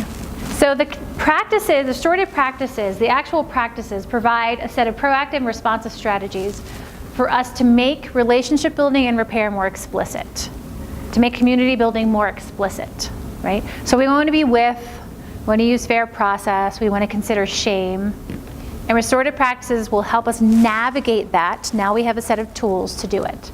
Okay, so I'm going to skip those. So within restorative practices as a whole, now there's not a lot of agreement about what is and is not restorative practices. In fact, there's not a set of practices that have been, these are the core practices. That's a problem, so we're working on that. But they talk about a continuum as going from informal to formal response. We talk about a continuum of supports going from all to individuals, right? It's tier 1, it applies to everyone. Tier 2 is non-responders at a group level with similar needs. Tier 3 is where individual problem solving. And that tier 3 is considered our most kind of formal, right? Within restorative practices, however, we go from kind of on the fly effective statements, which we're going to define, questions, to impromptu conversations. The word impromptu makes me feel very nervous. I get what they're saying, but I'm not comfortable with it. Look, I'm learning, I'm growing. We have groups or circles, and then we have a formal conference. This is very, very highly structured, right? Very highly structured. And the same way you would not just allow anyone to do a wraparound plan, right? You wouldn't pull someone off the street and be like, assess their quality of life domains, right? What? You're not going to let anyone do formal conferencing. You can do things really wrong if you bring people together, had a huge conflict, and just start willy-nilly asking them questions, right? And you're extremely culpable for that. I had a principal say to me, well, we have reentry circles when kids come back from expulsion. And I said, well, how do you decide if they're ready to come out? She goes, I just have a feeling. I said, so how would a feeling hold up in court? And she's like, oh, yeah, you just can't do that. Turns out it doesn't work. So while the restorative world and the documents you may find from IIRP will not ask you or push you in the direction of decision rules and systems, you have an advantage because you have that frame. And you're going to keep pushing in that way. How do we do it so we have a decision about when we do and don't do it? Who actually facilitates that? Who's involved? Do we have mental health assessments that we need to conduct if someone gets to the point of a formal conference? And do we understand the patterns of repeated behavior so I'm not continuing to call a group or a circle for a kid who's engaging in attention-maintained behaviors? Because if I knew in elementary school that you were going to have a circle if I did something naughty, that's all the information I need. And I'm naughty 24 hours a day. And then if they stop doing it because of me, I figure out ways to be sneaky, right? I would go right there. If you're not thinking functionally and you're not thinking systems, you might just blow this up and not in a good way. So we need a balanced approach to this, right? We can't just be, if we're in one camp or the other, we miss out on important things. And what we would expect within a restorative environment, if we're in a restorative school, most of our work is happening in the preventative side, and then a small portion of our work is happening on the response side. So you see that a lot. Establishing community, establishing a positive environment is the goal, right? And if we establish this, then we can be responsive and restorative, and the people up here aren't saying, what the heck is wrong with you? I don't even like you. I didn't like you down there. Why would I like you up here, right? So I did this little slide here. Keith Hickman is the continuing education director at IIRP, and we have a great working relationship. He's a really nice human being, not surprising. So we put this slide together to show the mapping of informal to formal in restorative or in a positive behavior school. We have these proactive strategies. Oh, look, they're the same as the reteaching strategies. And then we have a referral process which tells us how to be more specific and intensive for those best practices, right? The frame is really easy. And then we have function-based, person-centered problem solving at the team level.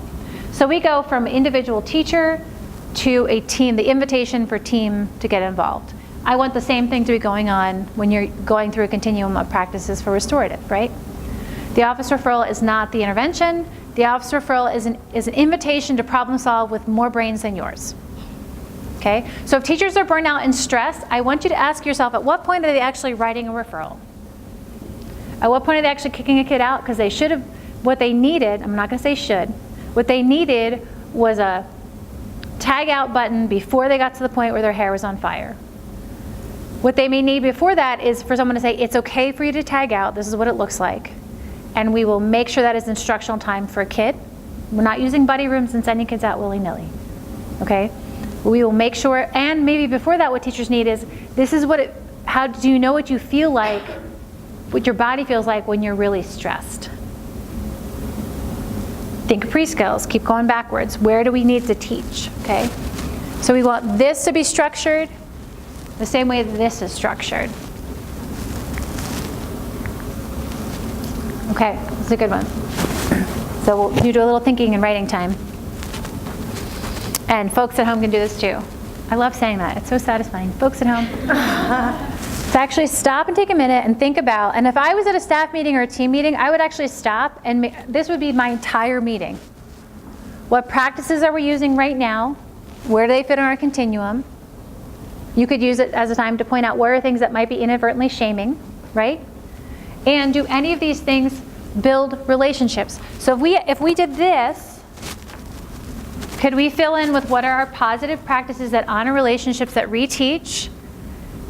Do any of them shame? You could have one half be positive, reteaching, relationship building, and the other half could be contraindicated, and you could look at them, kind of see what we can let go of and what we can build more of. If you want restorative in your school, I actually want you to do this and say, these are the strategies we're going to use, right? And I know we cut the triangle in half sometimes. A good portion of what we do academically is what we do socially, right? Because learning is learning. The science of learning applies to whatever we're trying to get people to do. French, speak French, say you're sorry. It's actually the same. Well, this is a good, I like this analogy. So when I'm talking about dosing, I like to use the idea of speaking French. And I know some of you can speak it, so don't be like showing off or anything. But if everyone in your school had to speak French by November 1, how much practice would they require to get that? What if all of your teacher salaries were contingent upon kids being fluent by November 1 or even December 1? I'll be generous. December 1, everyone speaks French. How much practice would they need? Now, what if everyone's life was contingent, the quality of life was contingent upon their social skills? How much practice would they need? It's a sobering thought to me. It really makes the hair on the back of my neck stand up a little bit. Because our life, quality of our life actually does depend on our social skills and our ability to maintain relationships. And how much practice do we actually provide to kids to do it? I think all academic content is a vehicle for social emotional learning. That's what I want to see in a school. Which looks different than social emotional. We learn social emotional skills so we can learn academic contents. I have a quiz. Quiz for you. Ready? Pop quiz. What's the capital of Pakistan? You know it. I'm so proud of you. You're the only person that's ever known it. You learned this in 7th or 8th grade geography. It's Islamabad. You learned it. She's the first person that has ever been able to just say it when I've asked that question. But you learned it. How important are the things we're teaching our kids? Sorry, high school people who love biology. It's great and all. What we can use academic content as a vehicle for social emotional well-being and learning. And that is our focus. That is how we are successful. And when we do that, what kind of learning environment do we create for our kids? Positive, happy, successful. We create lifelong learners because school is so reinforcing. And isn't that what we want? Right? Yes? Can you repeat what all academic content should? It should be a vehicle for social emotional learning, right? So if I have a dream to be a kindergarten teacher, and it's a real one, and I'm going to do it. My husband doesn't think it's the best idea. We did a lot as a family for me to get my PhD, so he's amazing. I really do want to be a kindergarten teacher, and I have all these ideas of how I would teach kindergarten, right? So I would play find the phoneme on the playground. So phonemic awareness, all that stuff. So I'd hide them around, and they'd have to run around, and they'd have to share, right? They'd have to do things and interact with other people to learn this stuff. It would be amazing. When you think about kindergarten is a great analogy for how we can treat the rest of our school and the rest of our learning experiences, even for adults. So I've worked with high schools where we get to the point where they have centers. Some are student-driven, some are teacher-driven. They have a timer goes off, they switch tasks. Just like kindergarten. You have choice time right now. You have quiet work time right now. You're going to work with the teacher right now, right? We switch to that. We spend so much time and energy in most of our kindergarten classes building their capabilities because otherwise it is insane, right? You would never, I remember learning downtime is death in elementary school. Like my supervisor actually saying, downtime is death. You will hate your life as a teacher if you don't have structured things for your kids to do. And then they get older, or they go to a day like today, and how much downtime have you had? A lot. And you like what I'm saying. You're all nodding, you're writing things down, we have occasional activities, right? So sit and get doesn't build synapses for us, and learning academics, just as academics, does not build complete human beings that are resilient, right? We can't do that. Okay, you guys are super. So let me get myself back on track here. Okay, so I talked about pre-skills. Let me see the time. Yes, I talked about pre-skills. We don't jump right into trigonometry, right? We don't jump right into restorative formal conferencing. This is my official warning. Do not go right into conferencing. If you are going to start using conferencing, you will be underpowered and things may blow up. Because if you, this is akin to like the idea we don't take a kid out and give them therapy and put them back in, they're fine, they're fixed. They have to go back into an environment that helps them be fixed, right? Or helps them be nurtured. And you all know this with some of your kids who have the kind of highest flyers. You may get them calmed down in the office, or you may meet with their parent, and they go back in and they run into that teacher, and that relationship hasn't been fixed, right? See, I've grown, because in the past I would have said that teacher was a jerk, but now I say that relationship hasn't been fixed. Because it is a two-way. And kids do crappy things. When I first started teaching a self-contained program, my kids would call me the best names. I thought it was hysterical, because I was young, I didn't take it personally. But I would go home, and on the weekends when I was hanging out with my friends, I would tell them the things my kids called me. And we would laugh and laugh and laugh. But my teaching assistant was mortified. And she took it all really, really personally.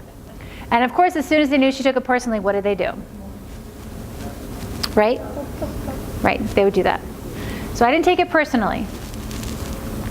Oh, hold on. When we're thinking about our pre-skills, if you think about where you want to go with restorative, what are you already teaching now that can move in that direction? Or do you have to back up? It's never going to hurt all of you if you teach something and the kids all get 100%. No one in this room is ever going to be sad if your children are wildly successful the first time you teach something. And when you create behavior support plans and you could have that list of replacement behaviors, a big mistake we make is we go what? Right to the ultimate amazing shiny behavior that no one could even achieve as an adult, and we forget all these baby steps. I want you to put in 1,000,000 baby steps, because you know what? You got 1,000,000 chances then to be successful, right? So back it down. And that's a conversation sometimes you have to have with your teachers. You have teachers who will say, we want our kids to be restorative and self-actualized and blah, blah, blah. Like, that's great. We're just going to start with identifying feelings and facial expressions on people's faces. True thing.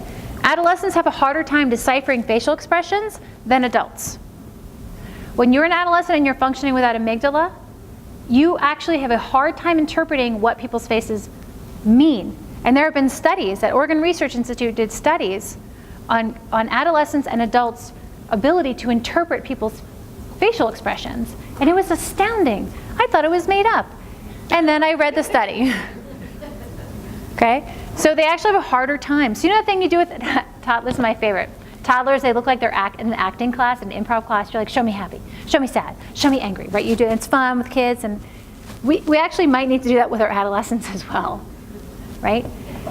If you ask kids in a school if adults care about them, depending on how old they are, you may get vastly different answers. Our adolescents actually don't register what we're doing the same way that little kids do, right? They don't. They actually don't get it. And now let's add on how little reinforcement kids get as they get older. They don't get it, and we have fewer breadcrumbs for them to follow, right? They don't see that as relationship building. We're not being explicit enough. And it's not going to hurt them if we're not going to over-positive relationship them, right? We're not going to harm anybody because they had like 18 teachers that love them and that they know love them. One of the things I love to do in high schools, and we haven't done it with restorative yet, but with PBS, is when we first started implementing, we ask kids every year, identify adults that care about you, feel supported by. And then we do it at the end. And I've done this with my own like smaller studies where we provide more supports for kids. It's heartbreaking that they can't identify teachers that care about them, or they like one person the lady who's making me do this survey, which is me. And then at the end, they can identify people, a lot more people. And a lot of times, it's not even just the people that are involved in their direct supports. It's expanded their repertoire and their understanding of that people support them, okay? And we don't just run out and do any of this stuff that I'm talking about, relationship building. We can maladaptive, I just made that a verb. We can make relationship building maladaptive if people are soliciting that attention in a negative, harmful way, right? So then this goes into that kind of 4 category where kids are being naughty, harming other people, and they get constant attention when they're harming other people. So we're going to balance that, right? My daughter's preschool teacher took classroom behavior management from George Sugai and Rob Horner. Really amazing. And when my daughter she was like 1.5, I guess 1.5, there was a kiddo who was a little bit older who kept hitting other kids. And what she noticed is that when he hit other kids, he would get a ton of attention and a talking to, right? So what she did, she put a function-based support plan in this preschool. It was amazing to me. So she would say, that's unkind, and they would take the other kid away and give all the attention to the other kid. And then as soon as he did something nice, I love how you're doing that nice thing, you're being so kind. It took 2 days for his behaviors to stop. And he was like maybe 2. It was really beautiful, right? So instead of, let's have a conversation about being restorative, little guy. Function. And then we have teachable moments where we're teaching about being kind. And we're having the conversation, right? So away from the event, oh, that made Sally feel really sad, Jody. How do you think it made her feel? And that metacognition around how he was feeling, right? He was frustrated and he wanted lots of attention. And it takes a while for a 2-year-old to get to that spot where they can explain that, but she could see it. So it's not about ignoring and like shutting people down. It's balancing and considering function, right? How does that fit into the equation? And that gets us more kind of a sophisticated look at this. But you can inadvertently reinforce all kinds of naughty behaviors. If you think about people who are addicted to a substance, or you can enable them, right? You can make it, well, I don't want them to sleep on the streets, and they're still in your house and stealing stuff, right? So there's a balance there, and we'll do a better job if we're informed about it, and if we thought it out in advance, if we're predicting that's going to be a problem in advance. Oh, my tummy's telling me it's almost lunchtime. Hope that's on camera. Okay, so let's talk about the practices here. We can come back to the practices this afternoon. We'll do a little bit more voice because we're not going to be recording. But that's not a bad thing. It's a good thing. We want everyone to see it. Effective statements. We've selected a handful of restorative practices that we think fit, we being the larger group of collaborators, fit nicely into what we do in PBS land and classroom practices and are easy to add on. That's not to say this is the end-all be-all. These are some basics that we would anticipate seeing at a tier 1 level of prevention and response. So our first one is effective statements, and these are I feel statements about how something has impacted you. And if we think about pre-skills and the science of learning, we are modeling think-alouds for kids about our feelings in a situation. We would never just write a math problem on the board and walk away and think they got it, right? We would not do that. So we're not going to do that with our feelings. If we want our children to be able to identify their feelings and make a connection between behavior and feelings and impacting people, we're going to do think-alouds. So I really like that frame. It really works for me. It helps me connect it to something. So within our MTSSB or our PBS, we are going to add the layer of identifying a feeling to behavior-specific praise. Behavior-specific praise. The person, the behavior, good job. And it's a breadcrumb to have that behavior again. It's different than positive contact. It was just, hey, how you doing? Did you have a good weekend? We still need that as well. Okay, positive contact is non-contingent. Behavior-specific praise is contingent. It happens as a result of that behavior happening, right? So you do the homework, you get a B-buck, contingent. I love B-bucks, they're my favorite. So If you're going to add this layer, you need to make sure your staff are already doing what? Using behavior-specific praise. And that they understand the difference between praise and contact, right? You could say, it makes me so happy that you were on time today. That is a great example of responsibility. I link it to my school-wide expectations, right? I was really scared when you were walking on the top of the monkey bars. That is unsafe. I feel scared. So we're modeling, right? We're going to model. And then we're going to move into effective questions, and we're going to start to solicit. So I do effective statements. We do, you do, is effective questions. How do you think so-and-so felt? How did you feel?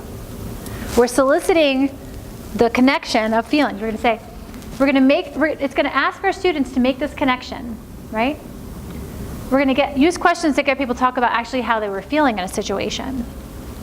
And we're providing think alouds and practice, okay? So we're structuring it. How do you think Susie felt? Or how do you think your mom might have felt if she saw you walking on the top of the monkey bars, right? Oh, she'd feel sad. Yes, that sounds like, yeah, she'd feel sad or worried, okay? And there's a citation there if you want to delve into these more. We are taking liberties with how we frame effective questions and statements because it's going to be explicitly linked to learning theory and behavioral theory and not kind of floating out there on its own, okay? And you could count effective statements or effective questions in a classroom, right? You could actually count when people say, I feel, or how do you think this? You could see the density of those practices. We still want to avoid shaming and sarcasm. Well, I feel sad because you're never on time. That kind of, right? All of our practices could be delivered in a sarcastic way. And even though I love it because I'm from New Jersey, it's not the best management tool, right? And when you can use sarcasm when you have good relationships with people, right? And it's kind of funny. But it's not the most effective tool to make it a safe learning environment for all of us, okay? We're going to avoid the woe is me. I felt so afraid. Oh. Want to avoid that and put it back on the teacher. And we're going to think, plan, and teach pre-skills around this, okay? One of the things I learned working in a self-contained program is that I don't say who can, I say who is willing to. And if you've noticed, I've said who's willing to share throughout the day, right? And I would use a lot of kind of indirect language. I was trying not to trigger my kids. I didn't want them to feel unsuccessful because they actually would stand up and throw a table across the room. They had to do state testing, which I think was ridiculous. But I remember there was a kiddo, I had a table, I bought a whole bunch of food and like Gatorade and fun stuff, and they were all, and they were all kind of taking it. And one kid didn't know the answer, didn't know the answer, didn't know the answer. He got up and said, F this, and he took the snack tray, threw it, and ran out. He was not being successful, right? And he was ashamed. And so I couldn't have said, I feel so sad in that moment, right? I couldn't do that. So we want to think through, plan, teach the pre-skills, and come up with what do we do when it goes wrong, right? That's something else to consider getting further. Like what if when you ask the effective question, a kid says something totally wild? How would your mom feel? My mom would tell me to F myself. What would you do? And I don't want it to be a last minute thing, what would you do? I would want you to actually sit down and have the conversations. When I say think through and plan, what would your response be? Do you ask that of all the kids? Do you use effective questions in the self-contained classroom? Maybe, maybe not. Can you do this stuff if you don't have good relationships with kids? Nope, not as effective. And you're gonna run into more snags, okay? We're gonna come back to concerns. We'll come back and we'll walk through some of these things, and you can plan and do it. We don't have to keep stopping the camera. And also, it'll be like a spiral curriculum. Spiraling out of control. This always makes me laugh. Okay, so we'll do concerns and solutions. Okay? Actually, we could do concerns and solutions with all of the practices when we come back, and then talk about alignment. Will that work for you? Mm-hmm. Okay, super. Good job. Way to be agreeable right before lunch when you're low blood sugar. I love that. I have to remember, ask lots of good questions right before lunch. Okay, here are some examples. You can download this from the Chicago Public Schools Restorative Practices Toolkit. There's the hot link right in there. You can download examples of language that facilitates communication and shuts it down. So they consider effective language and questions tools to facilitate dialogue. Instead of being black and white, yes or no, be quiet. Actually, and they give examples and non-examples, which I love. I love, and I would do that with all of our strategies. So we have judgment, what did you do? Why would you do that? You never listened to you. Do you know what happens now, don't you? Right? We have diagnosis, the problem with you, your problem. He deserves to be punishment, that deserve thinking. Demand, don't you talk to me like that? Right? We all have a line where we're like, don't you dare. And they're not bad or wrong. We certainly need our kids to understand where lines are, right? Some of our language may facilitate better problem solving around that instead of escalating a behavior. All from my behavior specialist people, I think you can see where these things would immediately escalate some of our kids and adults. And that will immediately take us to a stress response and high cortisol, and we do not have an opportunity to teach. Or when they're coming back down from escalation and they haven't quite recovered yet, that's not a teachable moment either, right? We think about our escalation cycle. So some of these, not only these shutting down and kind of pushing away, they don't get us to a place where we need to for problem solving. On the right-hand side, we have empathetic listening. I hear what you're saying. I'm upset too. I want to hear your side of the story, right? Restorative questions, what happened, what were you thinking at the time, who do you think has been affected, what do you think you need to do to make this right?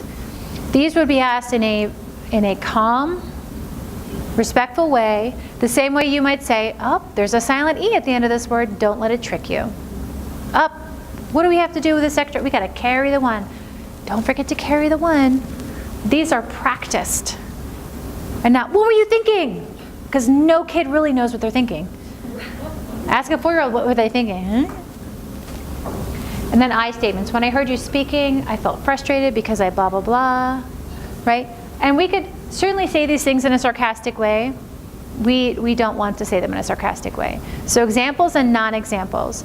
And when you're thinking about those contraindicated practices and the way we inadvertently shame kids, you might have people write things down they've heard or maybe that they've said. And then say they go in the box of non-examples, right? And we're going to try to, because I've said, I'm so glad no one's videotaping me when I parent. What the heck what is going on? What are you doing? What is this, right? And I don't need to do that. I do it fast brain, right? I go there fast brain, or haven't eaten enough. Or actually the biggest thing for me is I stay up really late and work. I'll work all night long. I'm a night owl. And I've tried to not be, I'm just programmed that way. I've heard the morning is lovely, but I don't enjoy it. It was a lot to get out of bed this morning. I'll stay up really late, and I am awful in the morning. I'm awful. And it's taken 2 kids for me to say, oh my gosh, it's not just impacting me, it's impacting everyone in my family because my frustration trigger is like that, right? I'm automatically like, all around the house and being awful. So, but my kids are so sweet, and they've just reframed it like, it seems like you need some more self-care, Mom. And I love that. That's where we're at as a family, right? That's great. I only had to do this for a living for 20 years to get there. But what I've done with myself is create my examples and non-examples, and my kids help me with that. And I've asked them to help me, right? Like, I'm going to make mistakes. You get to call me out. Oh, it's so not fun. It holds me accountable, right? It holds me accountable. So I've created my examples and non-examples. I know what they are. And it's way easier for me there than in the classroom because I'm completely in control of the situation. I only have 2 children. And they're both pretty cool, easygoing kids, right? So that's a really easy way for me to practice. It may look entirely different when I'm in a classroom full of kiddos, right? Or a classroom full of grown-ups. Or I want you to hire me to come back. Contingencies, right? So this is a good example. This Restorative Practices Toolkit is a really fabulous resource, and it's available for free from Chicago Public Schools. Okay, you can download all of their stuff. It's very cool. So effective questions, this is actually a fun activity. I think we should do this activity. What do you think? Activity? Yeah. Okay. So I'll explain it and then we can move into it. In restorative practices, there's a big focus on voice. You've seen that a few times throughout. So oftentimes in our schools, a traditional punishment, a traditional discipline will say, you're done, that's it, I made a decision, sorry, I'm not telling you, right? We're protecting the confidentiality. From a restorative lens, we want to hear the voice of the person who did the harming and the person who was harmed. And so we actually have questions that we would ask both sets of people. So we have the whole story, right? And we often find out things are nowhere near black and white at all. They are very, very complicated. So when you're asking the person who did the harm or the offender, whatever language you want to use, you would say, now you may see these phrased differently in through different curricular materials. They're generally the same idea, okay? So what happened, what were you thinking, who was affected, how were they affected, and what needs to happen to make it right? And what I really like to add, I'm going to add at the bottom, is how can we help you? Right? That's a practice system thing. How can we help you? But this general set of questions, you can see that there's a lot of explicit teaching will probably need to happen for a bunch of our kids for who was affected. If you're using effective language to say, I feel this way, and effective questions to say, hey, what do you think the class felt? You are modeling how they will start to respond to these questions when it becomes more of a formal response. So in some classrooms, one of the classrooms in a Chicago school, area school, the teachers have these questions laminated on a keychain that they keep on their lanyard to remind them that when proximity and name dropping and the community building things, when those preventative things haven't worked, and I need to have a moment with Jody, I can get everybody going and say, what happened? To remind to use the question so that all adults are doing the same thing in the same way. And they actually have these are the types of behaviors we would expect you to respond to with effective questions, right? They actually have it like their T-chart or their behavior flow chart. And then we ask the person who was offended or harmed, what did you think when this happened? What impact has had on you? What's been the hardest thing? What needs to make it happen to make it right? And again, my error for not adding at the bottom, but how do we help you? What do we do to make that? Because it's not just their responsibilities, it's our community responsibility to do it, to make it right. There are cards that you could actually download from IIRP, or maybe buy. They're not that expensive, but you could actually make your own. It's pretty easy. You need to buy stuff. But they have these questions for teachers to use or to prompt them. You could do it laminated on your keychain. You could have it as part of your behavior flow chart. You could have it posted in your room. So respect, we often tell kids what respect looks like for them to respect us. Does respect from teachers look like if there's an issue, I will use restorative questions, right? Hudson's Bay High School, for their expectations, one of the things I love is one of their columns is model. How do all the adults model these things in the building? I think it's brilliant. It really makes it about the community and less about how we please you only, right? So if everyone in the school is doing this consistently, wow, that's one of the things we love about positive behavior supports in a multi-tiered system is consistent adult behaviors, right? And my analogy I like to think of is, for consistent adult behaviors is if you're all brilliant singers and you're all singing your different song in your classrooms, when you walk through, it sounds like crap, right? But if you're all brilliant singers and you're singing different parts of the same song, now you have intense power behind that. I don't know if you've ever seen anybody ever, I love live music. I just love it. And there's real power to like the big choral ensembles or the big orchestra ensembles. When they all play, it's so powerful, knocks you out of your seat. And to me, that's a great analogy for working really hard to have consistent adult behaviors in our rooms. Because we could be brilliant teachers in our own right. And if we're doing things differently, it doesn't all go together. Our kids are constantly running into that cognitive dissonance where they go into another classroom, they have to set down what they just did and pick up this other thing, right? And it's exhausting. Well, graduate school is awful for a variety of reasons. One of the things that it's really awful to me is that so for me, I moved from New Jersey to Oregon. I was 13 weeks pregnant. I left my job. I have no family in Oregon, and I started graduate school. Everything in my life was new learning. Everything. And it was awful. Don't do that. It's a bad idea. But it was new learning, new learning, new learning, new learning. And it was exhausting to me as a grown-up with a ton of skills, right? So when our kids are new learning, I don't think we can push ourselves to be too consistent. We often think we are. I'm doing that. I'm not doing that. And if we really drill down and look at it and hold ourselves accountable, we see different than our perceptions. Anyone ever have that problem? A kid does something naughty, you still think of them as naughty, even though like they're a CEO of a giant company or something like this point? My dog is a big pain in my butt. She's big. She's 110 pounds. And when she was smaller, I would have to fall on her to stop her from going after another dog. And she was kind of like middle school kiddo with severe emotional behaviorals, nonverbal. And that's where it was. And I thought to myself, I'm not this patient, and I don't even want this dog. I don't want this dog. However, I made a commitment to be a good dog owner and to be responsible for this dog. And even more than that, she loves children. And I mean loves, like if a kid comes over to her, she sits down automatically. She lays on the ground. She's the bus stop dog. Kids run to her. They literally get off the bus, all of them. They run over, like 8 of them. They hug her. They fall on her. They pet her. She is amazing with children. She's a guard dog, and children are what she guards. So I've kept her. She got to stay. And the thing is, she's a fabulous dog. But when I talk about her, the first thing I say is that she's a pain in my butt. For a variety of reasons. One of them was, it's a really funny thing for you to think about. She ran out of the house one day, and a neighbor brought out another dog, thinking that my dog would go over to the dog and I could get her. And I'm running around, the kids are running, all the neighbors are coming out.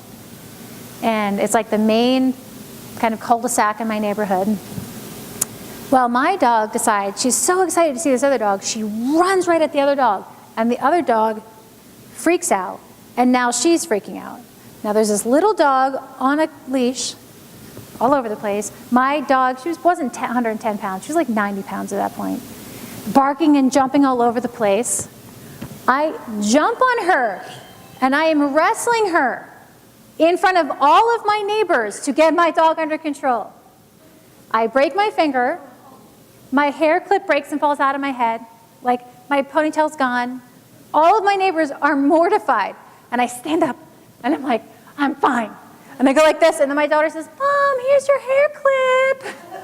I just walked home, and I drank a beer. I'm pretty sure I just went home and had a beer. In my mind, that is so powerful. That dog is a pain in my butt. And yet, no one that meets her would ever say that. Everyone's like, your dog is great. I'm like, no. So I used to think I could let go of these things really easily. And for my students, I have. But my dog is still a pain in the butt. Even though now at 5, she's great. So there's this momentum behind our behavior. Our emotional kind of trajectories. And that is something for us to consider when we're putting our systems in place. Where are those strongest momentums? Which teachers need the most support? Right? Around which kids do we need the most support? Because there is a big, fast trajectory. And you think of the neurological patterns, right? Or pathways. How ingrained is that pathway? Do you know how many times, this is not appropriate, I would say, Stella, you bitch. My dog's name was Stella. In my head, Stella, you bitch. Over and over and over again. That is a really powerful thought process for me, right? So don't tell people, even though it's recorded. Don't tell people I said that. But it was something I found myself repeating a lot. Think about our own self-talk. How often do you default to negative self-talk? How often do our kids default to negative self-talk? Do you know how frequently that's happening? I feel like maybe your teachers are not bought in, they don't want to do this, and they feel ineffective. How often are they having those thoughts? Think of all of the pre-skills that go into, if we're really going to do this well, where can we predict and slow down and restructure, right? I have a habit of people say, if people don't take a compliment, just as a warning, if they don't take a compliment in front of me or they use self-deprecating talk, I correct them because I don't want to hear it. When women say they're sorry constantly in a meeting, I tell them to stop. They have no reason to be sorry. And I will count those times that you say sorry in a meeting. Don't need to do it. Having a good idea is not something to apologize for, right? So we have thoughts and we have talk that just goes in our head. And sometimes, many times, the systems we operate within perpetuate that talk. Our job, because we're awesome, is to dismantle that and understand where those points are, where we need to interject something as structured as a card or a timer or a reminder. We're going to interrupt the thought, the same way we're going to interrupt the behaviors. Okay? That was a really good move. It's a new dance move. Okay, so let's look a little bit more closely at impromptu conferences. Are we done? We're going to break at noon? Okay. We will be good to get through talking a little bit about formal conferencing and resources for that, and that will take us maybe a little bit before noon, but your training surveys will reflect that you are really excited about extra time to eat. So anytime that anytime a teacher or anyone really takes that moment to huddle up and use those questions, we can talk, the term is impromptu conferencing, right? It's teachable moments, and we use the effective questioning to structure the problem solving and the think alouds, right? So you can, if you would do this with academics, you're doing people asking questions, you realize a bunch of kids have the same thing wrong or had the same questions. You could either stop the group and reteach, or you could say, you, and you, come on over here, we're going to reteach here, right? So it's that idea, we do it in a very teachable moment. And you may say, hey teachers, if you run into 2 or more kids having this problem, this is what I want you to do. Your teachers have really good a lot of them have really good reaction to kids aren't getting it, I'm going to reteach it. We want to give them permission to point it in the relationship direction or that problem solving direction. So instead of using public shaming, in a classroom we can use effective questions, those what happened, what were you thinking, in a less structured way or in a formal way. We could use it for a writing exercise. We don't use academics to punish kids. We could, as an exercise, we can draw a picture of what happened at the time. We can write some words. We can come up with synonyms for the words. You can see the integration of the academics, right? This may also happen in the office. If you write a referral for a kiddo and they've had a conflict, you're inviting the office to get involved in that problem solving. And the restorative questioning may happen in the office, right? If you're an administrator saying what happened, what were you thinking, not only do you have the think alouds, you can also start gathering information potentially about the function of the behavior or the other needs that are there for a kid, right? Oftentimes people talk about how once they start having conversations about what happened, the things they learn about kids is heartbreaking. And they realize this kid has been underpowered to function in this environment, and this thing that happened with that friend was just the straw that broke the camel's back, right? So you start getting more information. Now, we're not going to problem solve everyone's life away. We're able to structure and respond to some things in some ways in school. And our goal with this is reteaching what they need to be successful and how we help them do that, right? So it may happen in the classroom in an informal way. It may happen in the office in a more formal way. Some schools have peace rooms where they actually hold the conferencing in the peace room, or they do restorative questions in that room, okay? I've had schools take intra-school suspension rooms and turn them into problem-solving rooms. I like that. So kiddos have a big conflict, they can't go back to class, they go and they work with Mr. Restorative, whoever that person is. They go through these questions, they come up with a plan. We limit loss of instructional time, right, in an authentic environment. I'm going to be really clear about that. If you are reteaching and planning with a kid, that is instruction.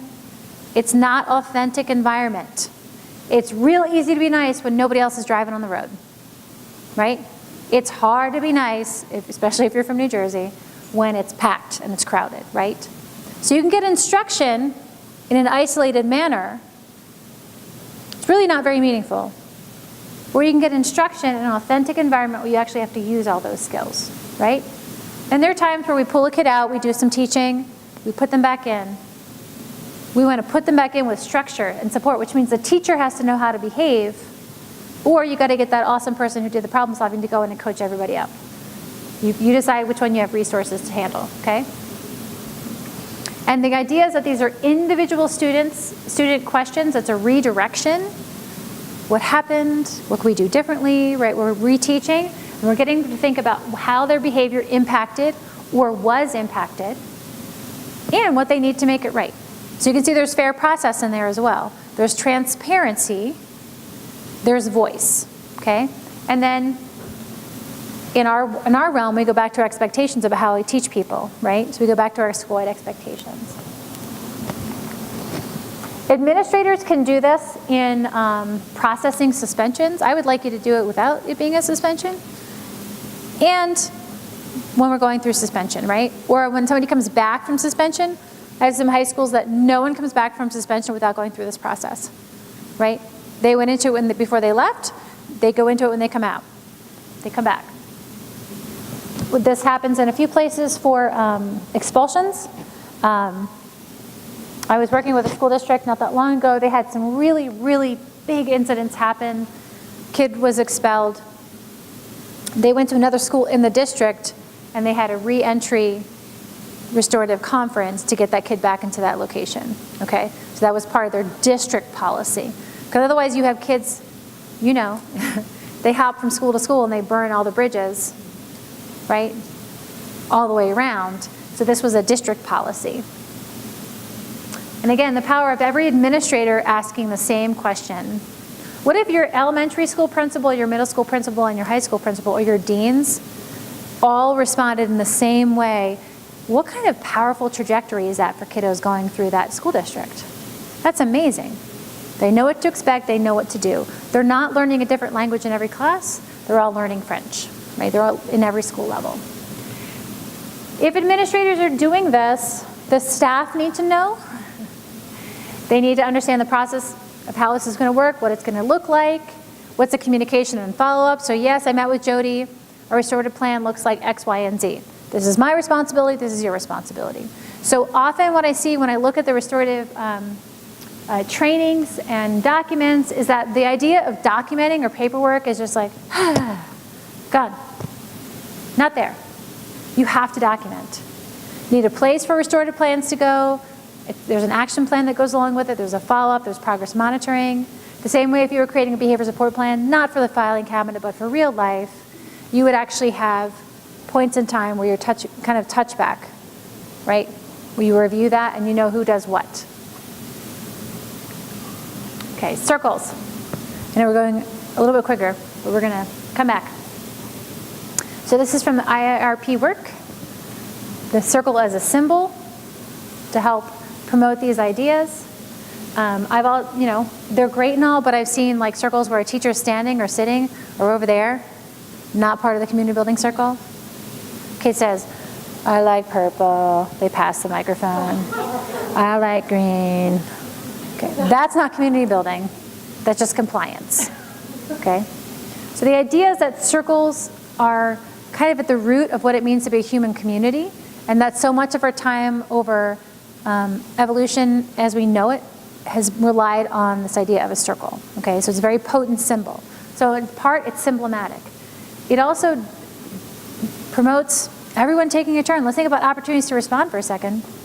If everyone's saying something, everyone has the opportunity. Okay, and there are different types of circles, and you could come up with 1,000 other ones. But let's look at this. Okay, so there are examples of circles. There are proactive circles and responsive circles. So a responsive, they address a specific incident. It may have happened in the community. And then there's formal restorative conferencing, which restorative conferencing, there's a script that the facilitator follows, and it happens in a circle. Okay? There's proactive circles where everyone gets a turn in a sequential go-around. You can have non-sequential circles where you kind of popcorn to different people. It can be more structured or less structured. There are various ways to work this. There's a fishbowl, which is a really interesting idea, where there's a small circle in the middle of people having their discussion and people on the outside listening. Okay? And you could have an empty chair where if someone has an idea to contribute, they hop in and they support that group. That was a pretty interesting. I couldn't think of what do you mean fishbowl? Like people swim around? I don't know what's going on. But there's that middle. There's a check-in and check-out, and not as in our check-in, check-out, like that we love, where you have a card. But a morning, how's everybody doing? An afternoon, how's everybody doing? I have in a middle school where kids who routinely, on a scale of 1 to 5, if they say are a 1 or a 2, that's a screener for going into a tier 2 intervention. So 1 being terrible, 2 being right? If I keep showing up as terrible, I get an additional dosage. So that was pretty cool, okay? And then you can use it for games, for academics review. I worked with a school where they used, in the Spanish classes or language classes, they would pass around the talking piece, and everybody's going to give me a color in Spanish, or we're going to count, right? You could use it for geography, math, etc. So you can practice a circle if that's what you want to start thinking about.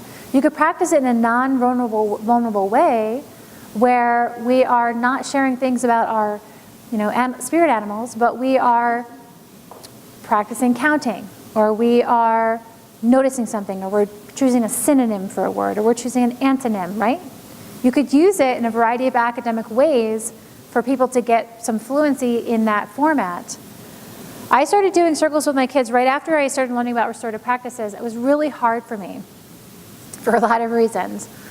We got to talk, the kids pick the talking piece, we establish our expectations for the circle, what's our intention, right? Expectations for how we treat each other. What was hard for me is that when they would say something, for me not to say words of encouragement back to them. Because they were little, and so I was used behavior-specific praise all the time. I love how you did that, was so great. Just sitting and listening without actively teaching was really hard for me. And I thought, I'm going to be so good at this. I'm going to be great. And I was like, oh my gosh. I was like, At one point, my daughter says, what's wrong with your face? I said, no, I'm just listening. Active listening here. So I had to practice that so I could get to a point where I can do circles now, and I really love to hear what people say. I'm not thinking about what I'm saying in response. I'm just listening. That's really big. It's a different way. It's actually called active listening. It's a very grown-up thing to do. So there are different ways to ease into circles that are non-threatening, non-vulnerable, and to kind of move your way into either more intensive topics or content, or into the responsive where something happened that needs to be fixed. Because that's a vulnerable place for us to occupy. These can be very light and easy, right? And community building. And again, you are going to try to predict where you might have some things that blow up. So as first year teacher, I had kids doing a writing activity, write about your favorite holiday memory. Oh, that's an easy one. I probably should have known that, but I was a first year teacher, and I didn't understand. Some of my kids hate the holidays, have awful things happening. One of my kids, very brave, said, Ms. Broadway, can I just make it up? Because I'm in foster care, and I've never had a single holiday with all my brothers and sisters. And I was like, oh. Yep, you make it up, buddy. Even that could be a problem, right? Now he's making it up, he's really sad, he's mad that I brought it up, I'm so privileged, he's not, right? So we want to think about the kind of complexities, and it's not that we don't want people to ever have yucky feelings. We are all allowed to have yucky feelings. We're going to help them not roll around in it and get stuck in it, right? So this is an analogy, it's kind of stinky. My daughter and I, when we were first trying to figure out tools for her to deal with her anxiety, was I would say, our anxiety is like a pile of dog poop on the sidewalk. We walk by, we say, that is stinky, and we keep on walking. We don't roll around in it. And my daughter thought that was the funniest thing ever. Because then I could say, don't roll in the dog poop, and she'd be like, I'm not rolling in dog poop. We acknowledge it, we see it, it has some power, and we're going to keep moving in the direction to be okay, right? So this is again from the Chicago Public Schools Restorative Practices Toolkit. It's all different types of circles they actually use and have systematized in their school. So this is another thing for you to think about. What types of circles do we want to establish as regular things that happen, right? So if you tell people we're teaching our lesson plans this week, Monday's safe, Tuesday's responsible. Same thing with your circles. We create lesson plans for our teachers, we model, they get to do it. They have practice, we go out and make sure it's happening. So a school in Illinois, Garden Hills Elementary, the principal and the vice principal, after they taught everybody the community building circles, every morning, 8:15, 8:45, every classroom had a circle. And they would walk the hallway, make sure it was happening, and pop into different circles. And what did they do for the teachers who needed more help? They went and helped with those circles because they could predict that, okay? So, because the writing is very small, talking circles, these are community building, proactively build relationship. Peace circles after a conflict. Re-entry circles for kids who are coming back. It could be for a disciplinary action. It could also be, kids who have been hospitalized and come back into the public school. A circle to help them kind of reorient and see how they can be more successful. Healing or support circles, so kids who identify have loss or cope with trauma and build community. It could be used that for a specific incident or to share life experiences, right? Parent community circles to engage the parents and community. Introduce a circle process, develop partnerships, welcome new members, provide feedback to the school. That'd be pretty cool. I wouldn't just jump right into that one. Because I can think in my district, so I live a stone's throw from the University of Oregon. Very smart parents, and they all know a lot. And they have very strong opinions about how the school should run. None of them have a PhD in education, mind you, but they know the school should run a certain way. So if we had a circle where everyone got to talk, it would be the longest, most painful circle of my life. Okay, staff circles and celebration circles. So with that comment about painful circles, there's expectations, what happens in the circle stays in the circle, we have time limits, we have a facilitator, right? And we say, if we get off the rails, Jessica's going to redirect us by blah, blah, blah, right? And we're going to practice, and we're going to be okay with that. So we don't just go willy-nilly, we actually create the structures to do these things. I see a lot of districts where they start circles with staff. They have circles with staff, they work on them, they do them together, they start very non-threatening, they move up to more difficult conversations. They allow them to practice and for it to kind of sink in, for them to not, we didn't just practice today and we're going to do this tomorrow, but there's a process of implementation. If you think about the implementation stages, right, they really get very secure with teachers and staff being able to do it before they roll it out to children. We're going to do some circles this afternoon. I'm going to give you a heads up with the topics. I need your spirit animal and why, because that just makes me laugh. And then I want you to think about your scariest moment as an adult. If you don't want to share, you don't have to. Circles have an opportunity to pass, and that's really important, okay? So that's what we're going to talk about. We'll do that this afternoon because that'll be funny. And we'll debrief on how it made you feel. If you have a talking piece, which I'd encourage you to have a talking piece, you're going to have to get over your germ phobia and just pass something around, okay? Well, there's complimentary foam hand sanitizer up at the top of the stairs. Okay? And then we're going to talk about, I'm going to give you some warnings about conferences because I'm not training you in conferences. This is not a restorative training. This is for you to start thinking about these practices and be able to apply your lens. Because if we were actually going to do a full-on training, we'd be doing all these things in depth, we'd be really exploring it, we'd be taking time to really work it out. Which you are invited to do. Your Nevada team is already pre-planning for that. They're excited and ahead of you guys, right? This is for you to start thinking about it and start thinking about alignment. So please don't go and start doing restorative conferences and say, Jessica told you, because I did not tell you. Okay, it's on film, it's documented. Okay, formalized conferences, very much like we would at Tier 3 individual planning with kiddos. We have a facilitator that facilitates that process. And this is somebody who has a different skill set than maybe your typical teacher, okay? So it might be your clinicians or your social workers or your school psych or someone who's actually had some more in-depth training around this, also has good people skills, right? Very good people skills. They are extremely formalized and there's actually a script. So if you take the training through IIRP or you get a curriculum, say, from Northwest PBS, there's a script that walks you through what you say. Because we're trying to control a situation the best we can, okay? Most of the work, just like a Tier 3 planning Most of the work happens before the conference. You have your data, you've talked to different parties, you understand that people are ready to come back and have a conversation. You don't just say, you two just had a fist fight, you're still bleeding, come to my office, we're having a conference. Which I actually had a principal say to me, well, I got trained, so these kids had a fight in the hallway, I just pulled them in, we had a conference, it didn't work. Oh, I'm so surprised, said no one in the room, because we weren't surprised, right? So a bulk of the work happens before. So if you think about your PBS, even your tier 1 team, someone on your team, your data manager, has hopefully pulled data and looked at them ahead of the meeting and then said, here are some options, here are some data, what do you guys think? You're not like looking through Swiss, your officer role data at the meeting, unless it's what you decided the meeting was going to be for. That's not necessarily the best use of your time. You do the pre-work, you come to the meeting, you can make your decisions more efficiently, effectively, and then move on to the next thing that you have to do. So we do that with this as well. The formalized conferencing, there's work that goes in ahead of time to set us up for success, right? And someone pointed out really, really smartly, is smartly a word? I don't know. He said, we talked about this in Chicago, and he said, well, it seems like forgiveness is something that takes a long time and is kind of in the eye of the beholder. So how do you kind of deal with that?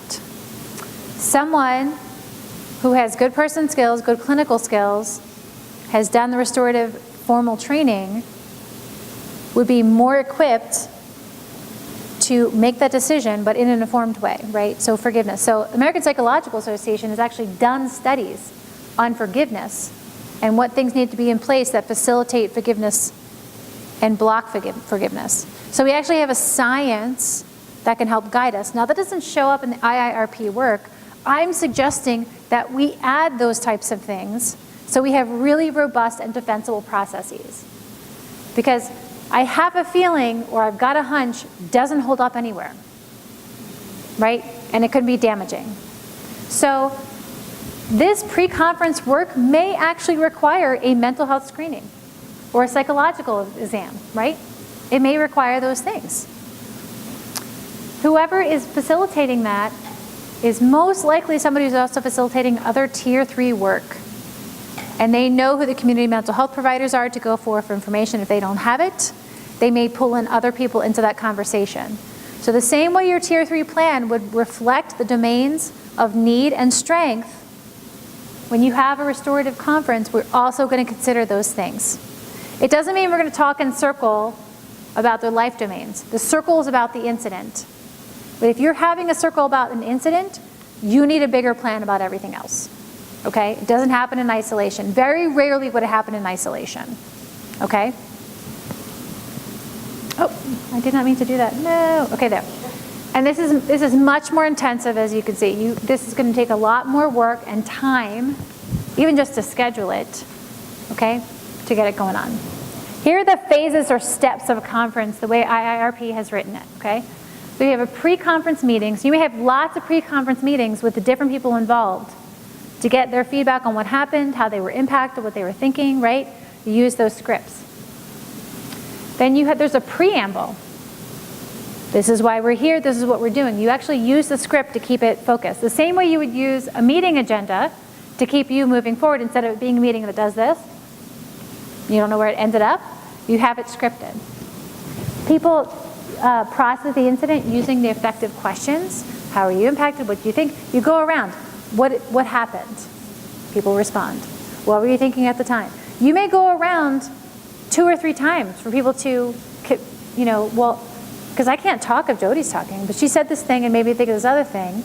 So your facilitator may have you go around another time, right? And then you could, sequentially, and then you could popcorn to people who, she passes, but she wants a turn, right? So we could do that. You reach an agreement, what the plan looks like moving forward, how we make this better and how we help. And there's a traditional meal. There's a breaking of bread or a snack.